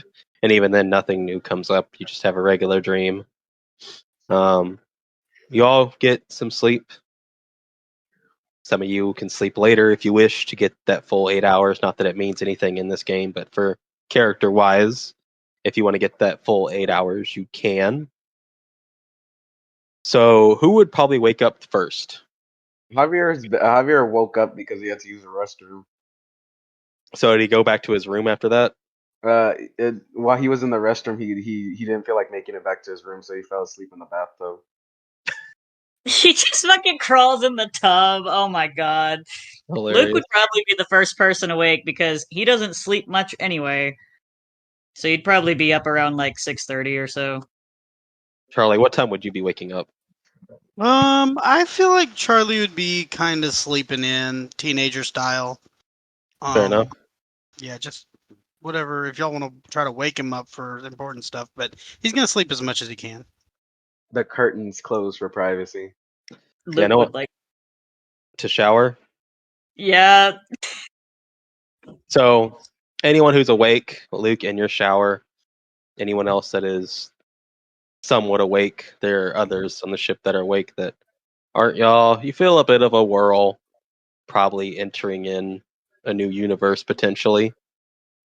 Everything just kind of shifts. Luke, you have to grab onto the bar inside the shower to sturdy yourself as you go through this bubble. Feels very similar to any time y'all have entered into the universe. A little more rockety this time. Not sure why, but you can probably tell y'all have entered a new universe. So, goes about to be about 11 in the morning. Is anyone else waking up? Oh yeah, I'd be awake by 11. Okay. What time would you say you'd wake up? Probably 10:45. Okay, Javier. I woke up because of the shower, because of Luke using the shower. So you got woken up at 6:30 in the morning. Bam. I'm with Luke. I'm just following Luke because I'm just like, what the fuck happened? Do you follow him into his room to change clothes? Fuck, dude. I'm just gonna sit on the couch.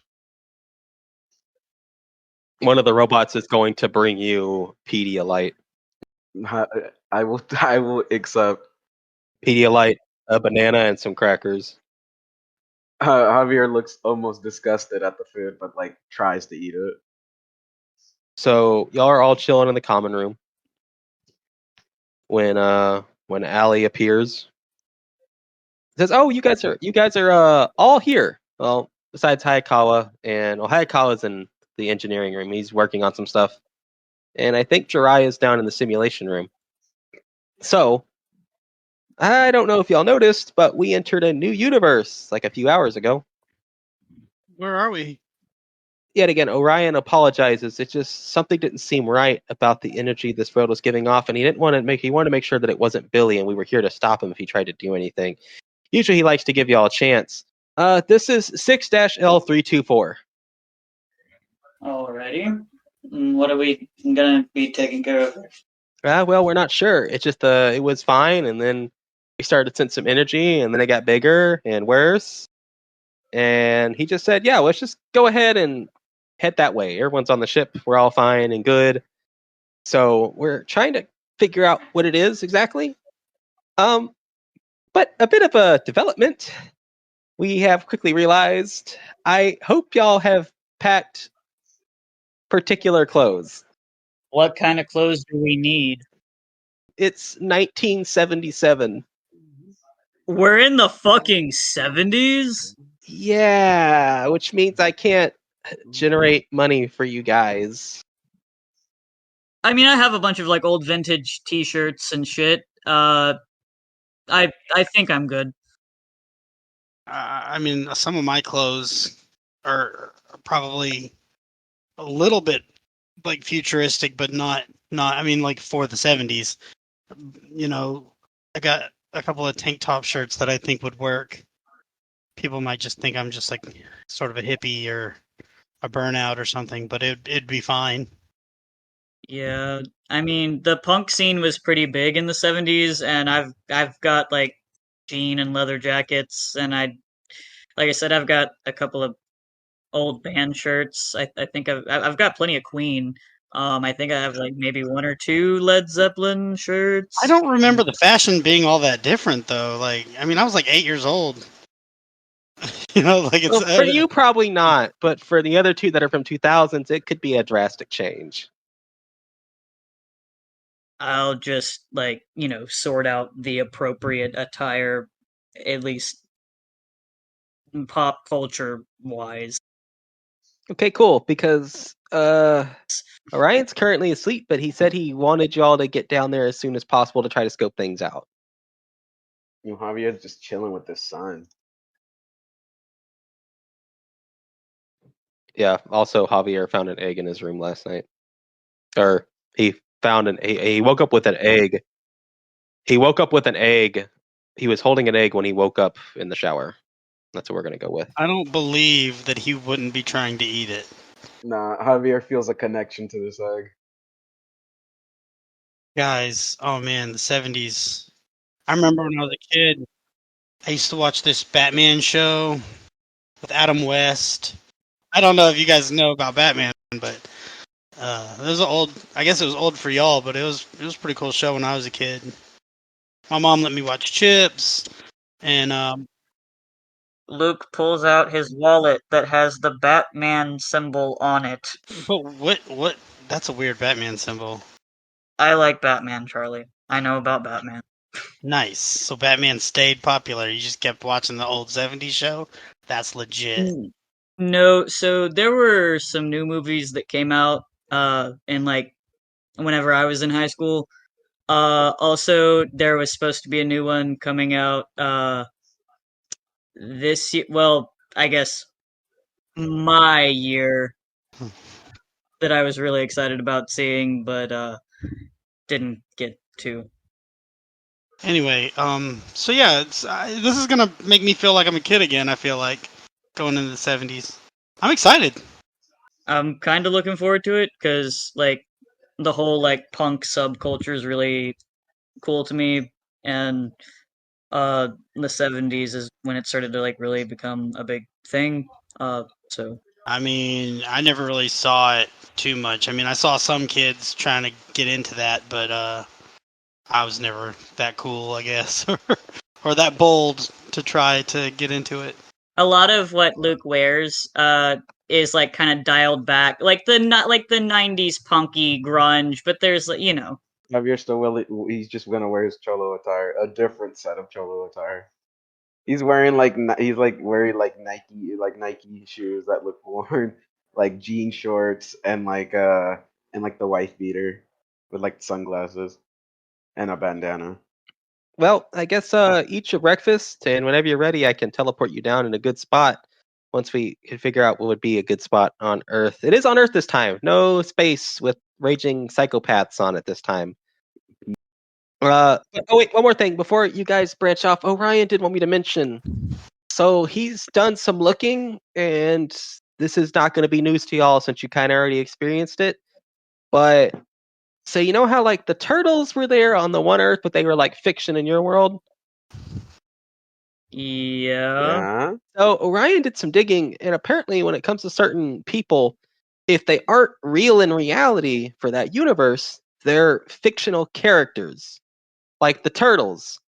He also found a world where Power Rangers is a TV show, and Power Rangers don't exist. Is this that world? That's not the world we're going into, are we? No, that's not this world. He wanted me to tell you this so he could tell you that it's probably not a good idea to be going around telling people who are fictional characters that they're fictional characters in your world and not real. Ah, so don't do that. So my Ninja Turtles action figures I shouldn't show to Michelangelo and the gang. Yeah, but you already told them, so that's probably fine. Just don't make a habit of it. If you see like, Wait, why are you saying this because somebody in this world is real from the fictional from our world? no, it's just something he wanted me to pass along just in case. So we don't send anybody into an existential crisis. Yes, because it could be like, oh, my family died recently. I'm a superhero when it's tragic, and you're like, well, actually, that arc was really poorly received for the writing. Oh my god, you're making a lot of points right now that I never thought about.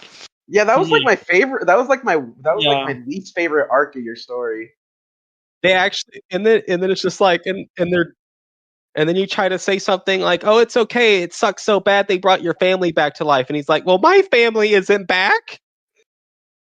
That's a good point. Okay, we will that is thank you for reminding us of that. Okie dokie. So yeah, just try to keep that in mind, and I'm gonna try to pinpoint where y'all are going. Just eat your breakfast, dress accordingly, and maybe Orion can say something before if he wakes up in time. Maybe. But right now it's just kind of up to me. So good luck.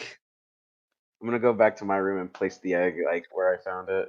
You place it gently, wrap it in a bed, and you give it a little kiss, and you just be like, "I'll be back." Right. Yeah. Luke's just gonna go and sort through his clothes and make sure he's got like the appropriate attire for the for the time period. What kind of weather are we going into? All time, Oh yeah.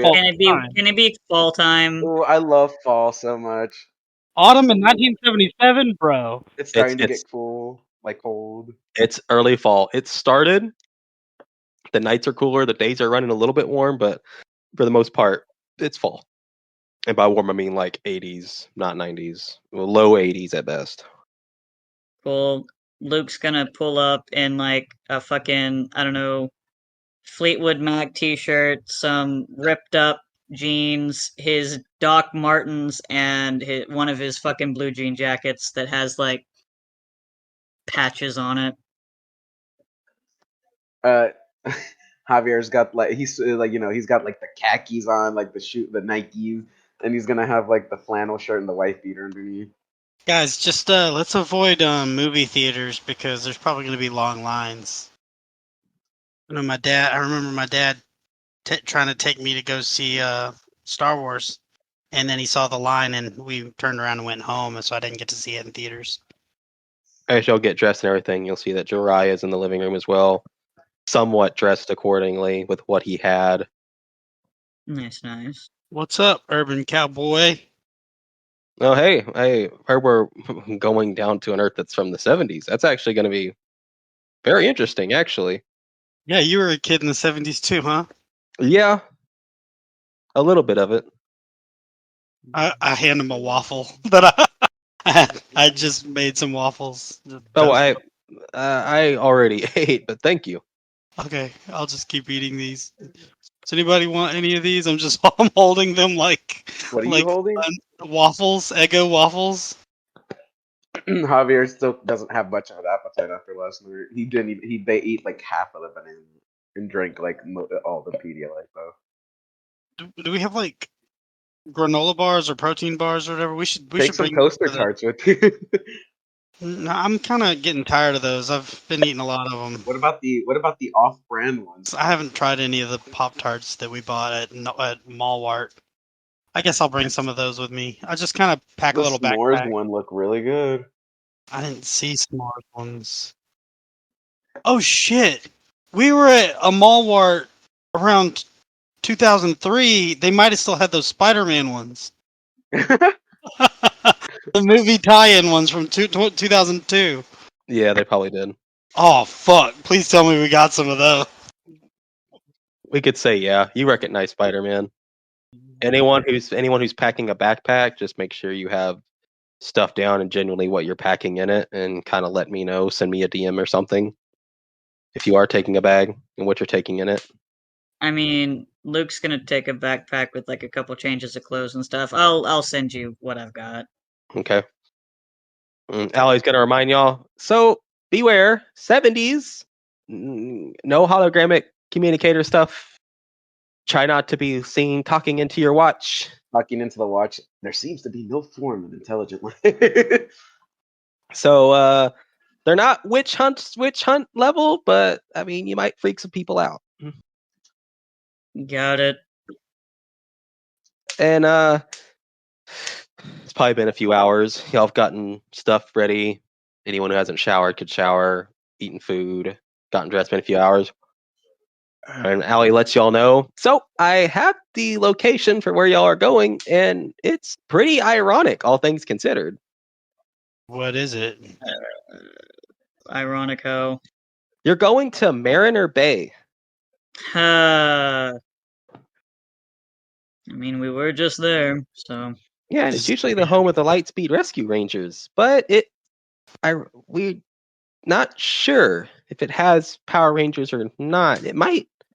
But I guess the only one way to find out whenever y'all are ready. And Hayakawa is working on something for Orion, so he won't be able to come quite yet. To his dismay, he really wanted to come down. So whenever y'all are ready, I can beam you into Mariner Square. I mean, I think I am. I think I am. Forget that. I am ready. And Jiraiya's like, yeah, I'm ready too. Javier, are you ready? Yeah. I was just trying to think of what else I could bring in the backpack other than like some snacks and stuff. A gun. He already has it in his waistband. Oh my You God. can't bring the egg. What do you mean? He fits perfectly inside the bag. You know what would happen if anyone saw that thing? They'd be like, "Oh, that's like some weird like the cosplay is not." That's it. I'd be like, "It's a prop for this show we're doing called Power Rangers." I mean, we are in California, and there are weirdo hippies and actors and stuff. All right, fine, but if anything happens to it, I don't want to hear it. Jeez, I don't think anything would happen to the egg, even if something were to happen. You can take it. I'm just letting you know. Be careful with your backpack. Don't be like, Oh yeah, Javier put his backpack down. He just left it, and it's like, well, there goes your son. Just be mindful. All right. All right. So I don't think there's gonna be combat this session, so I won't worry about that too much. never say never. So y'all are dropped down around the shade of this tree here. Whoa. This doesn't look anything like the Mariners Square that we were just at. Well, y'all were at a building, a municipal building in Mariner Bay in like the future. So y'all teleport down here, and it's a bit of a culture shock for Luke and Javier. You see 70s cars, people with, obviously the fashions at the time. Kind of slightly big hair. They had big hair back then, tight jeans, but really, bell bottoms, stuff like that. Man, smell that air. Actually, it's still kind of smoggy. Yeah, no, they smoked everywhere back then. So Oh, I thought there was going to be fresh air here.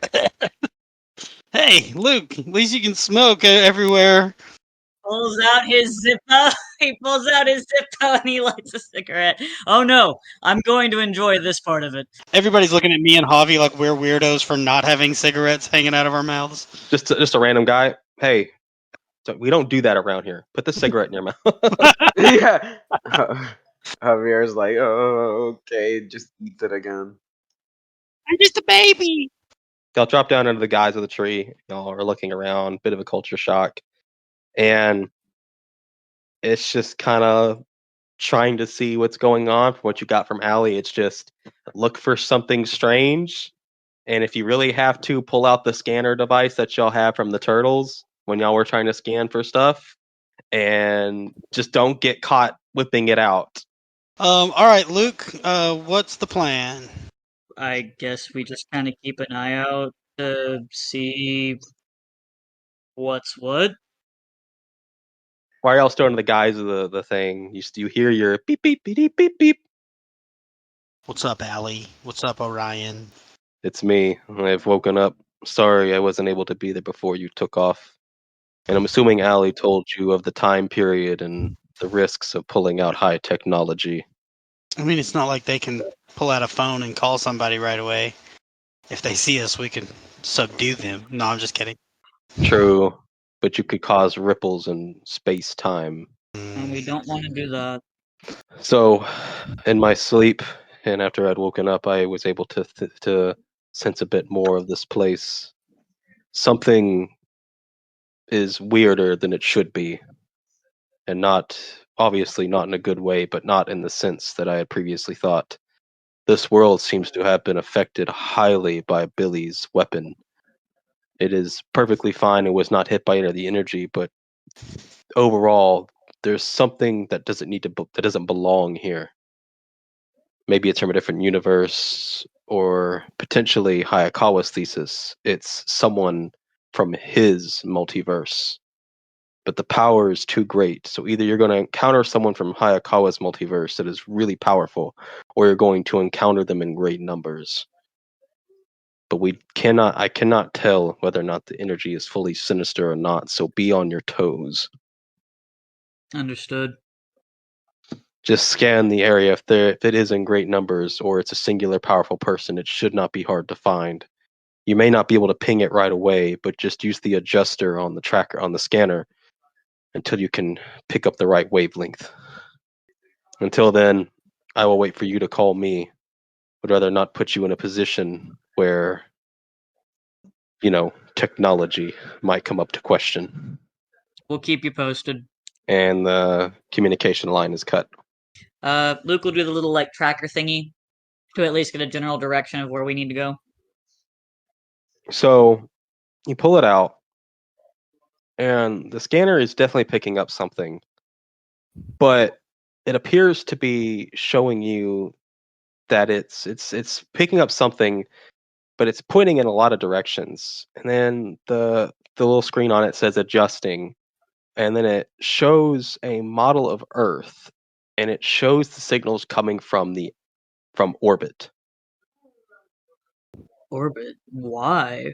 And it says scanning, scanning, linking to ship, scanning, scanning, scanning. And what it brings up, it appears to be a giant pirate ship with a castle on it. What kind of sci-fi anime bullshit? Mm-hmm. Is there anything Earthside? You start to scan for particularly the Earth again. It is picking up some faint signatures. It was just mostly distracted by the greater signature coming from orbit. There is some faint hints not too far from your location, and it's coming from the south end of this section of Mariner Bay. All right.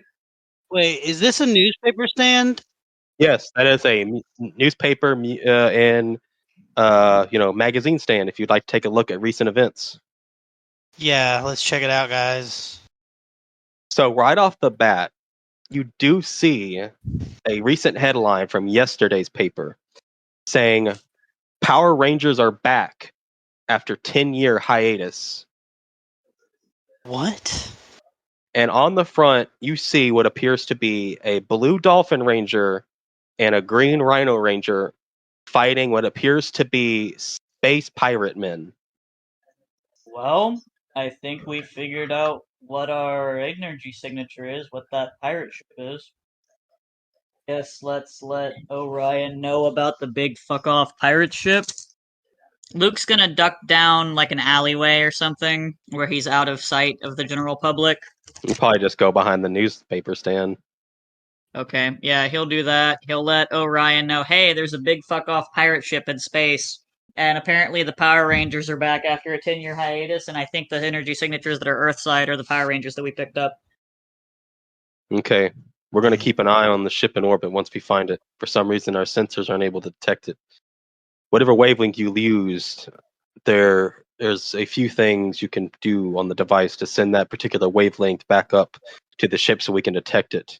We will prepare the ship for battle in case anything happens. We will let you know if you are needed in space. For now, track down those Rangers and these strange pirate men. Never seen anything like them before. Just have to keep up on your toes and let me know of any new developments, but find those Rangers. Got it. Luke comes back around. Well, boys, we're tracking down the Rangers. Okay, so the spaceship with the castle on it, those are the bad guys. Probably so. Okay, and then we have Power Rangers. Okay. All right, following your lead. Whichever signature was the closest, that's the direction Luke's heading. South of where your current location. Okay, cool. We're heading that way. So you'll start to head south, and as you start to head south, some people are running away. There are news people running in that direction, and there are some people that are shouting in excitement as the Power Rangers are back. We run into danger because we're the good guys. Javier's just like, you guys go, I'll be right here. And as he's like holding onto his son in the backpack.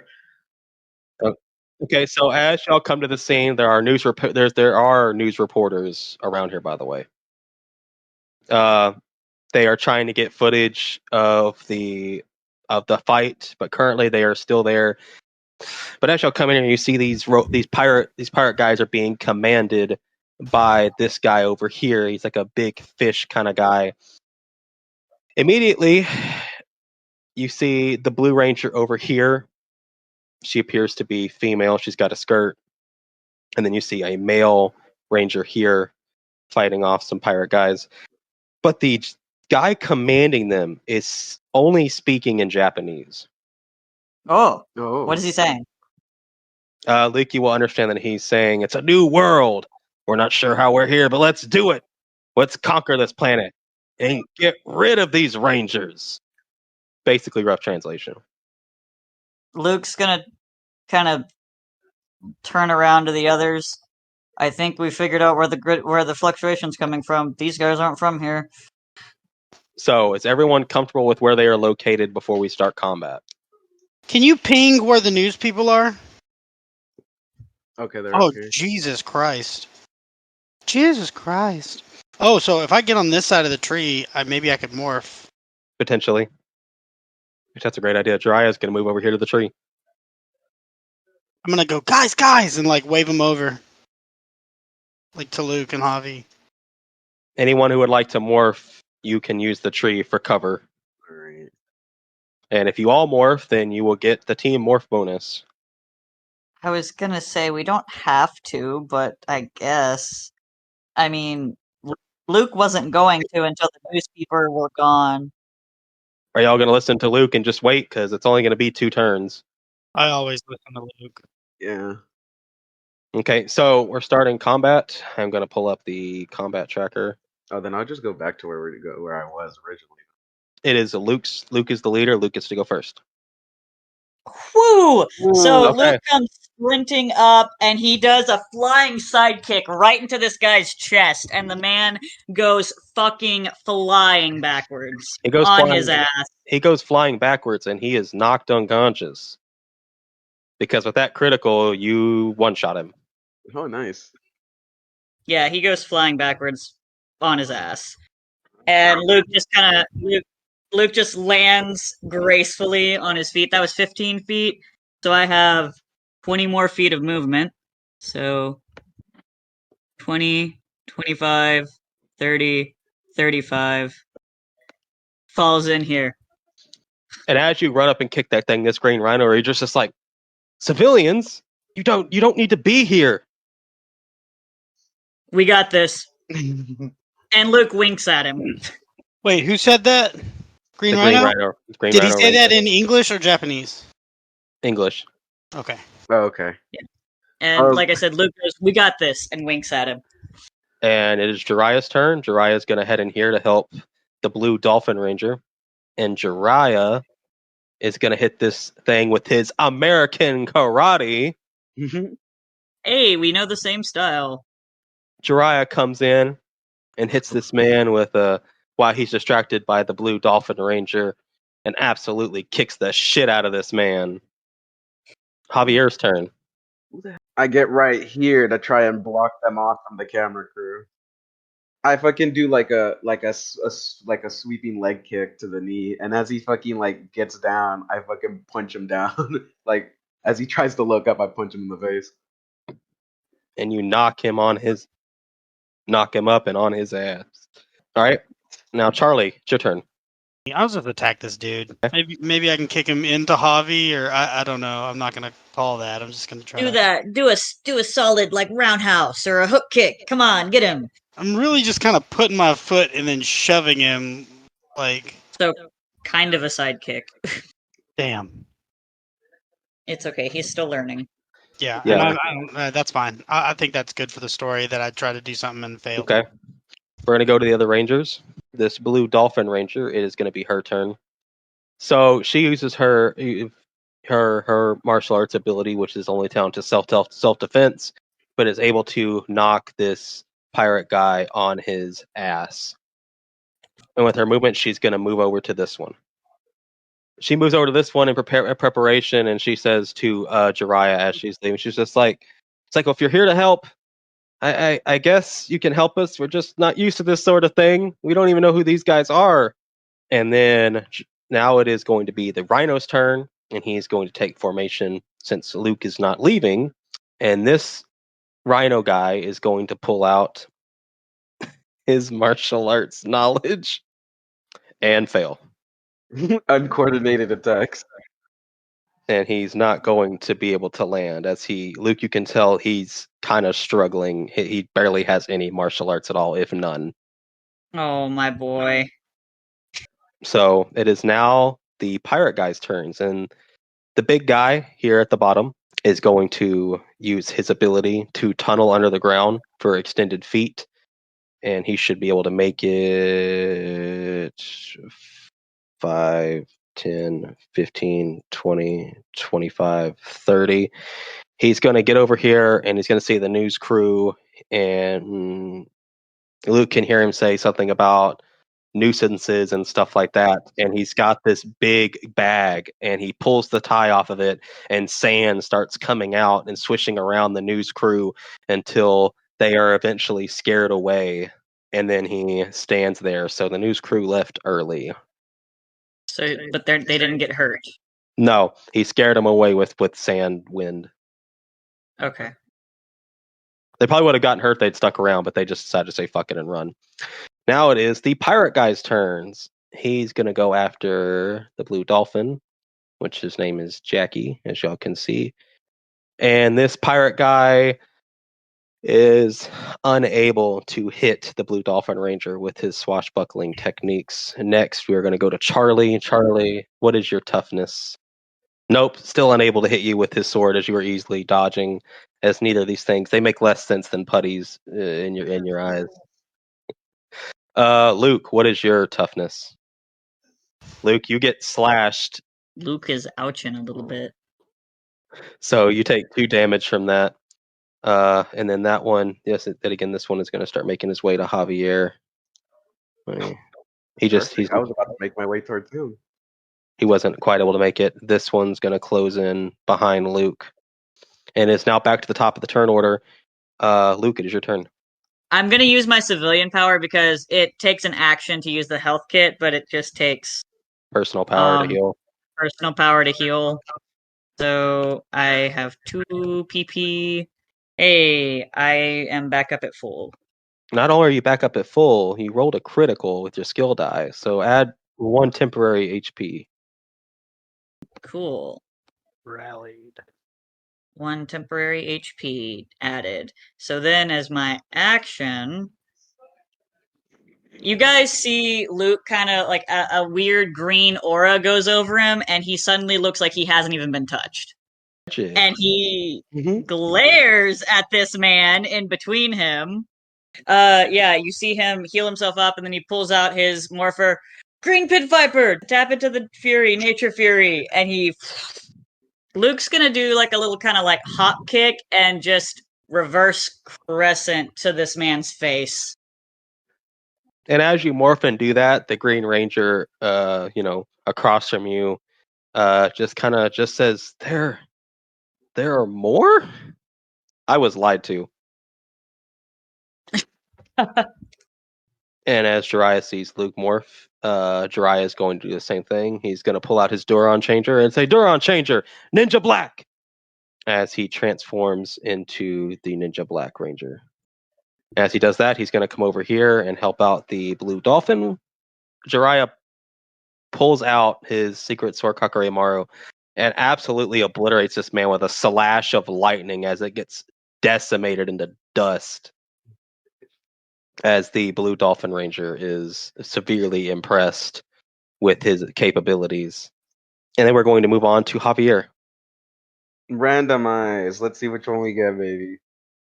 You already got blue earlier. Yeah, but that was an accidental press. I swear to God, if you get White Dino, I'm going to scream. Nah, let him cook. Let him cook.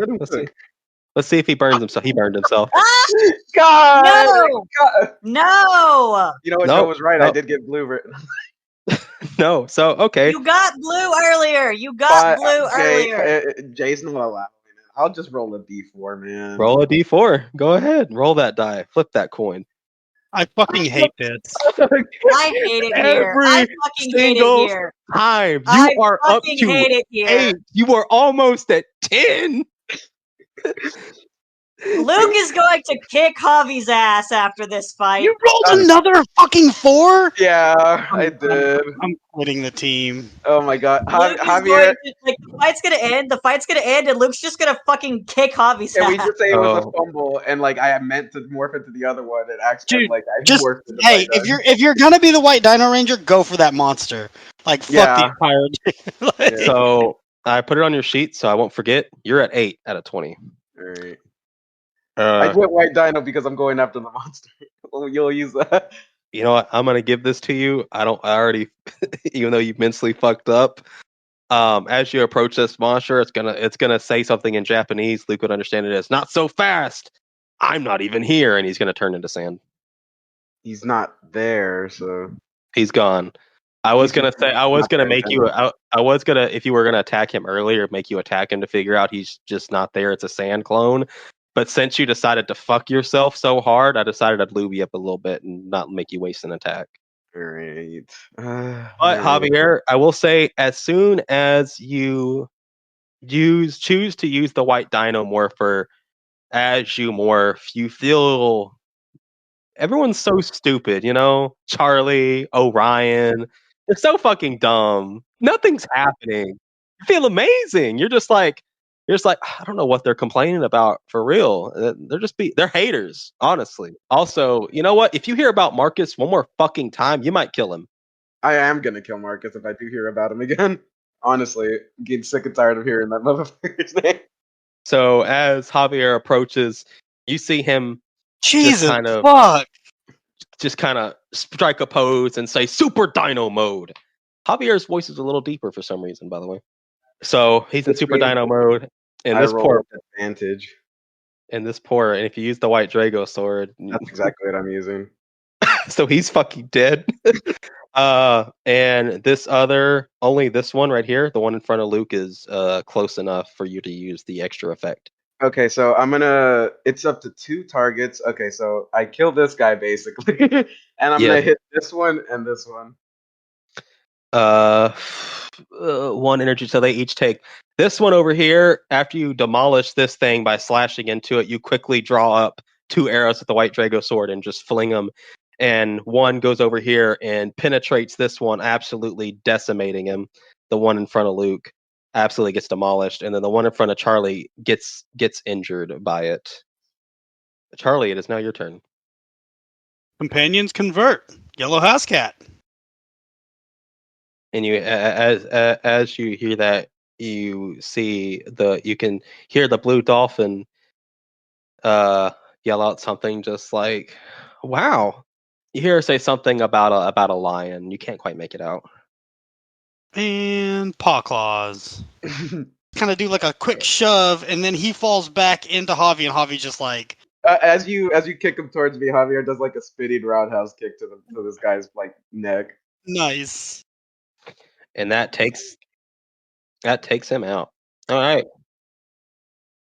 It is now the other 2 rangers' turns. This one here, the green rhino, is going to move to this here to get that advantage. It's going to be hit morph this time. And this time, instead of his uncoordinated attacks, he's going to pull out his rhino cutters, which are bladed tonfas or escrimas, whichever way you want to go about it. Hell yeah. So if they're bladed, are they like a scythe? No, they've got like triangle-shaped blades on the sides. Oh, okay, gotcha. I was gonna say if it's like a scythe, then those are commas. Nice. All right. So he absolutely slices and dices this pirate guy with his rhino cutters as he does this, look, you hear him say, "Okay, that worked. I should probably do that more often." These guys are new. I like this guy. You're like, these guys are noobs. I'm like, I like them. That ends combat.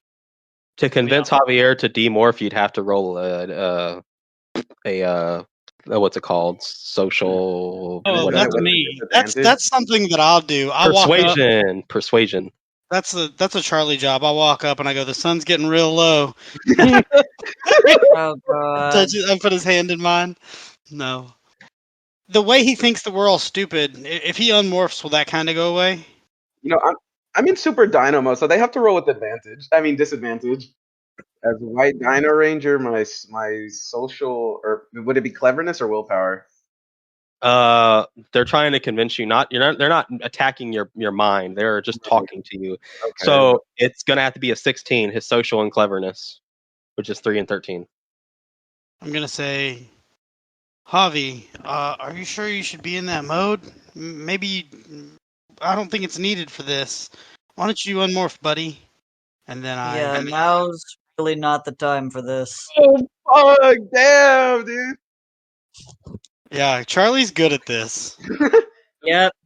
Charlie and Luke together. So turn back, baby. Turn back. You're right. I don't know what I was thinking. I think y'all are still crazy, but I'll do it for you, Charlie. I'm gonna also just thank him and tell him that I love him and that I just don't want anything bad to happen to him. Like I get it. like I appreciate it. I'm gonna give Charlie a big hug. Okay, I guess everyone's unmorphing. God damn it, Jiraiya, he rolled the same side twice. So as y'all unmorph, y'all start to walk up. this one here, the Green Rhino, immediately walks up. What are y'all doing? You can't just do that in public. That's cool. Luke We're just not- kind of holds his hands up like there's no one here. And the blue dolphin walks up, and she's just like, "You need to calm down, or whatever it is that you have going on." As she looks at the Green Rhino, he's like, "Oh yeah, no, I'm sorry. It's just been like the past few days, and and she's like, no, I know. And she pats him on his back, and she's like, "Now, about you guys, on the other hand, who are y'all? Where are you from? And are y'all are good guys?" trying to be. So, to answer your questions, we are the Dimension Storm Rangers. My name is Luke. We are not from here. Yes, we're good guys. Okay, not from around here is not from Mariner Bay, the state of California. Not from. Like not from this world. Thank you, Javi. And she turns around, and the Green Rhino turns around with her. She's like, "This might explain a lot of things, actually." ¿De qué están hablando? No se ponen así. She it seems like she's hearing a sound, and she puts her fingers to the side of her head, and she says, "Yeah. What do you mean you haven't been able to get in contact with them? We need them. I don't care if it's been 10 years. If you don't tell Troy to get off his fucking ass right now, I will come down there and get him off his ass myself."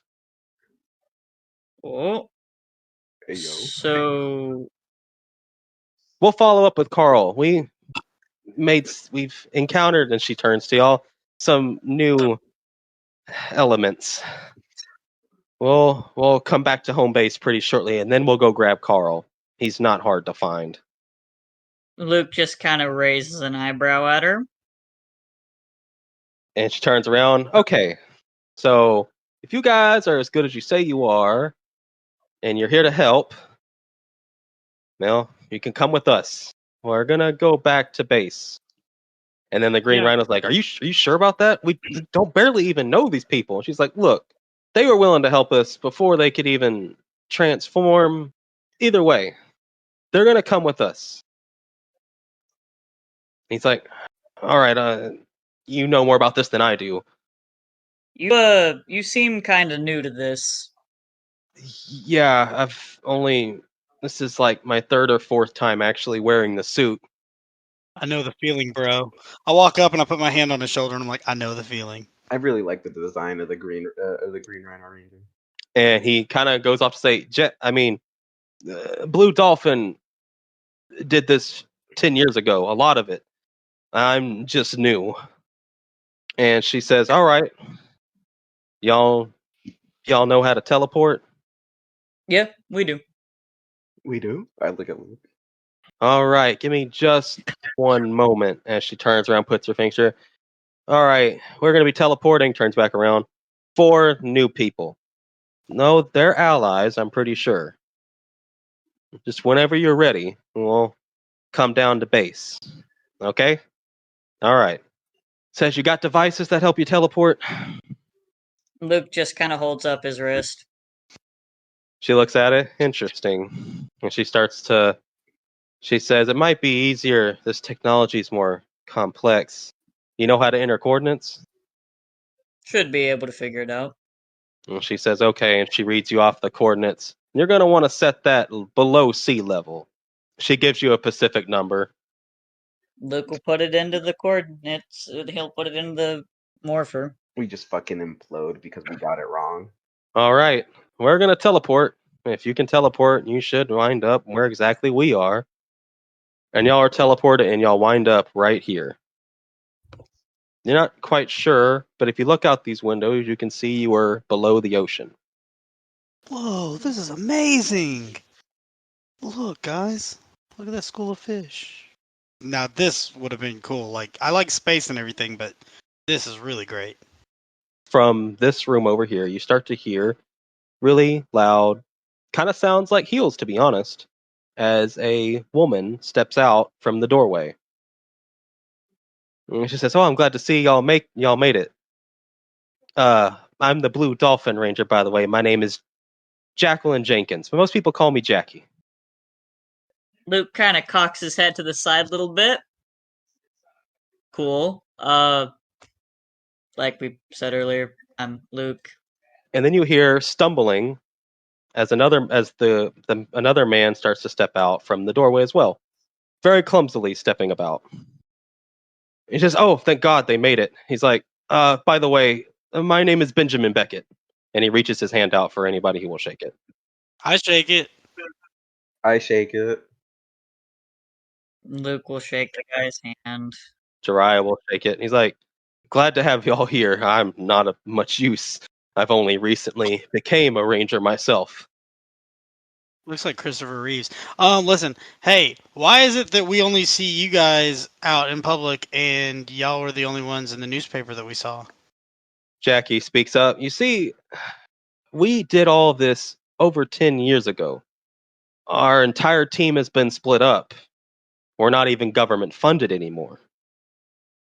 Where this new threat showed up and we've got to take care of it. We don't know why they're only speaking Japanese, but they're here and they're trying to do something and they're attacking people and we can't let it happen. Unfortunately, everyone's split up, so we're having to find the team again." Roy, Carl, everybody. We might know why that pirate ship is up there. And why they're only speaking in Japanese. "Why is that?" So, you guys might want to sit down for this. It's a bit of an explanation.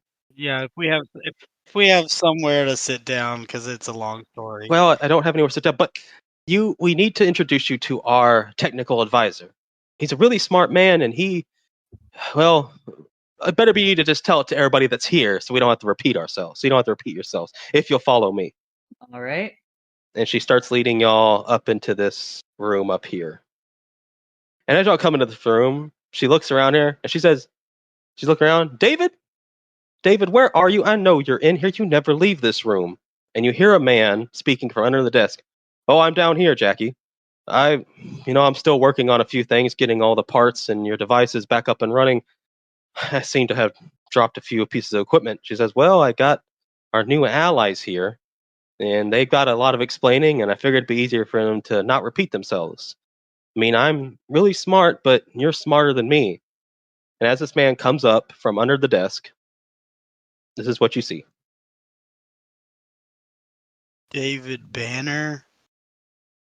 He gets to the desk and he says, "Oh, wow. Oh, okay. Hi, everybody." And he's wiping Oh my fucking gosh. he's wiping his hands, and he gets around Jackie and he goes to his hand. "I'm their technical advisor of the team, Dr. David Banner." And he extends his hand to Luke. I'm so glad Um, Allie talked to us before we came Yep. out here.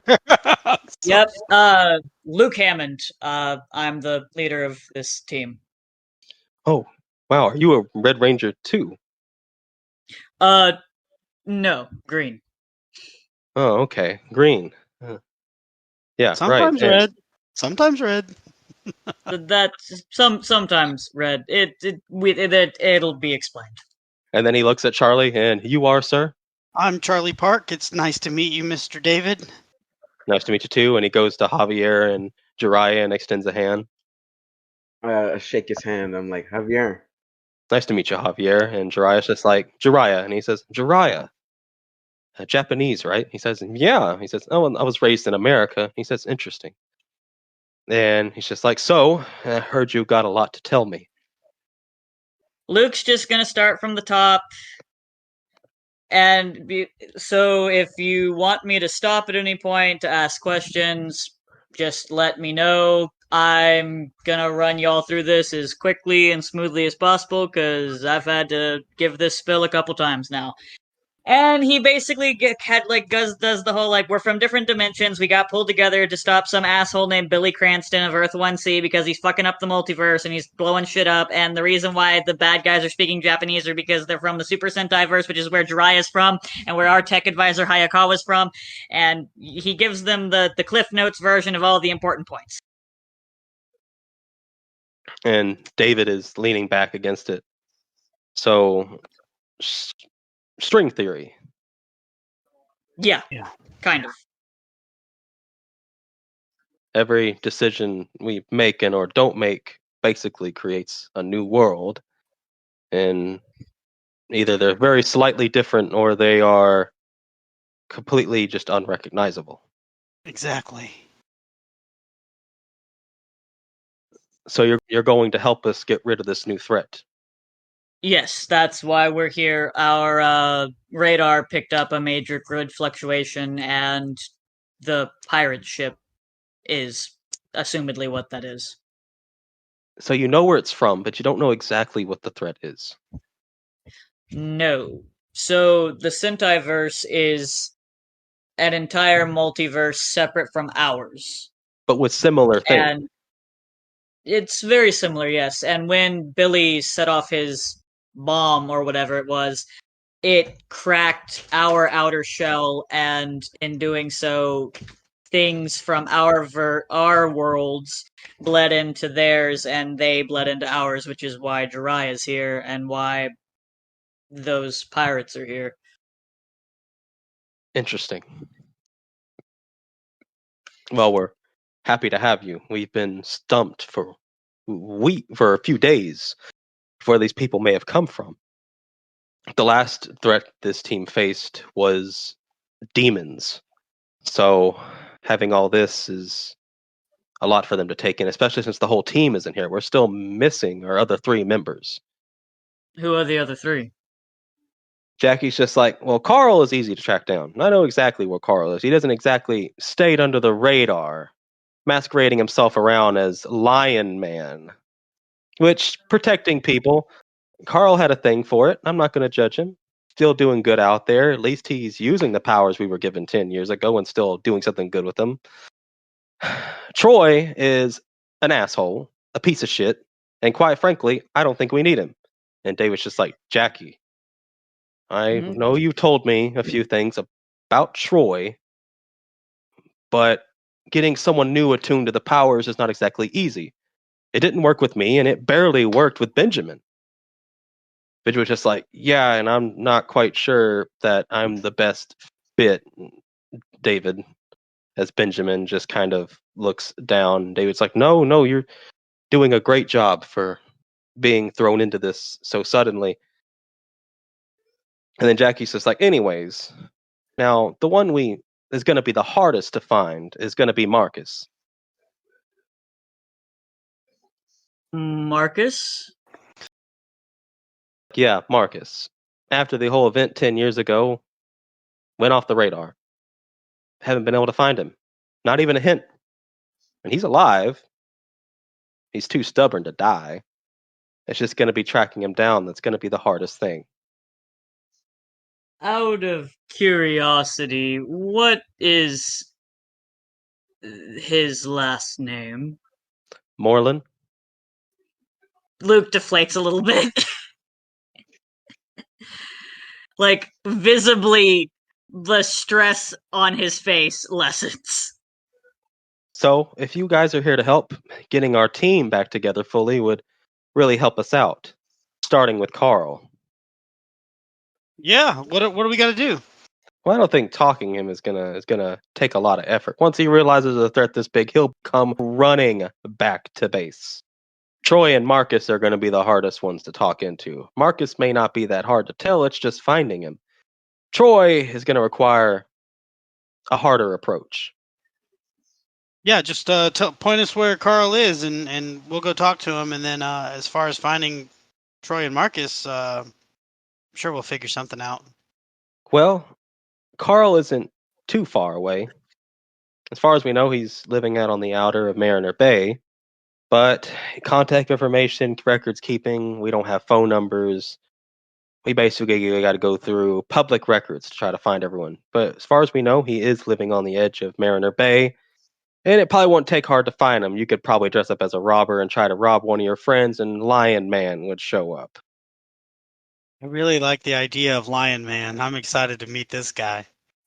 Gotcha. So the other two then, Troy and Marcus, what's their deal? Well, Troy was a great fighter, probably the toughest out of the team.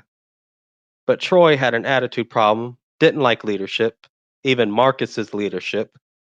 And overall, even though he said he didn't like being here, I know he did because of the action. If you can find Troy, talking him into a big fight is probably the easiest way to do it. We've talked to a few people around the area. There is a man by the name of Troy who has been seen in various bars and clubs. That's your best place to start looking after you get Carl. And as it comes to Marcus, me and David are going to have to do some more digging to see if we can even find out where he is. Would you guys be okay with like wrapping it up?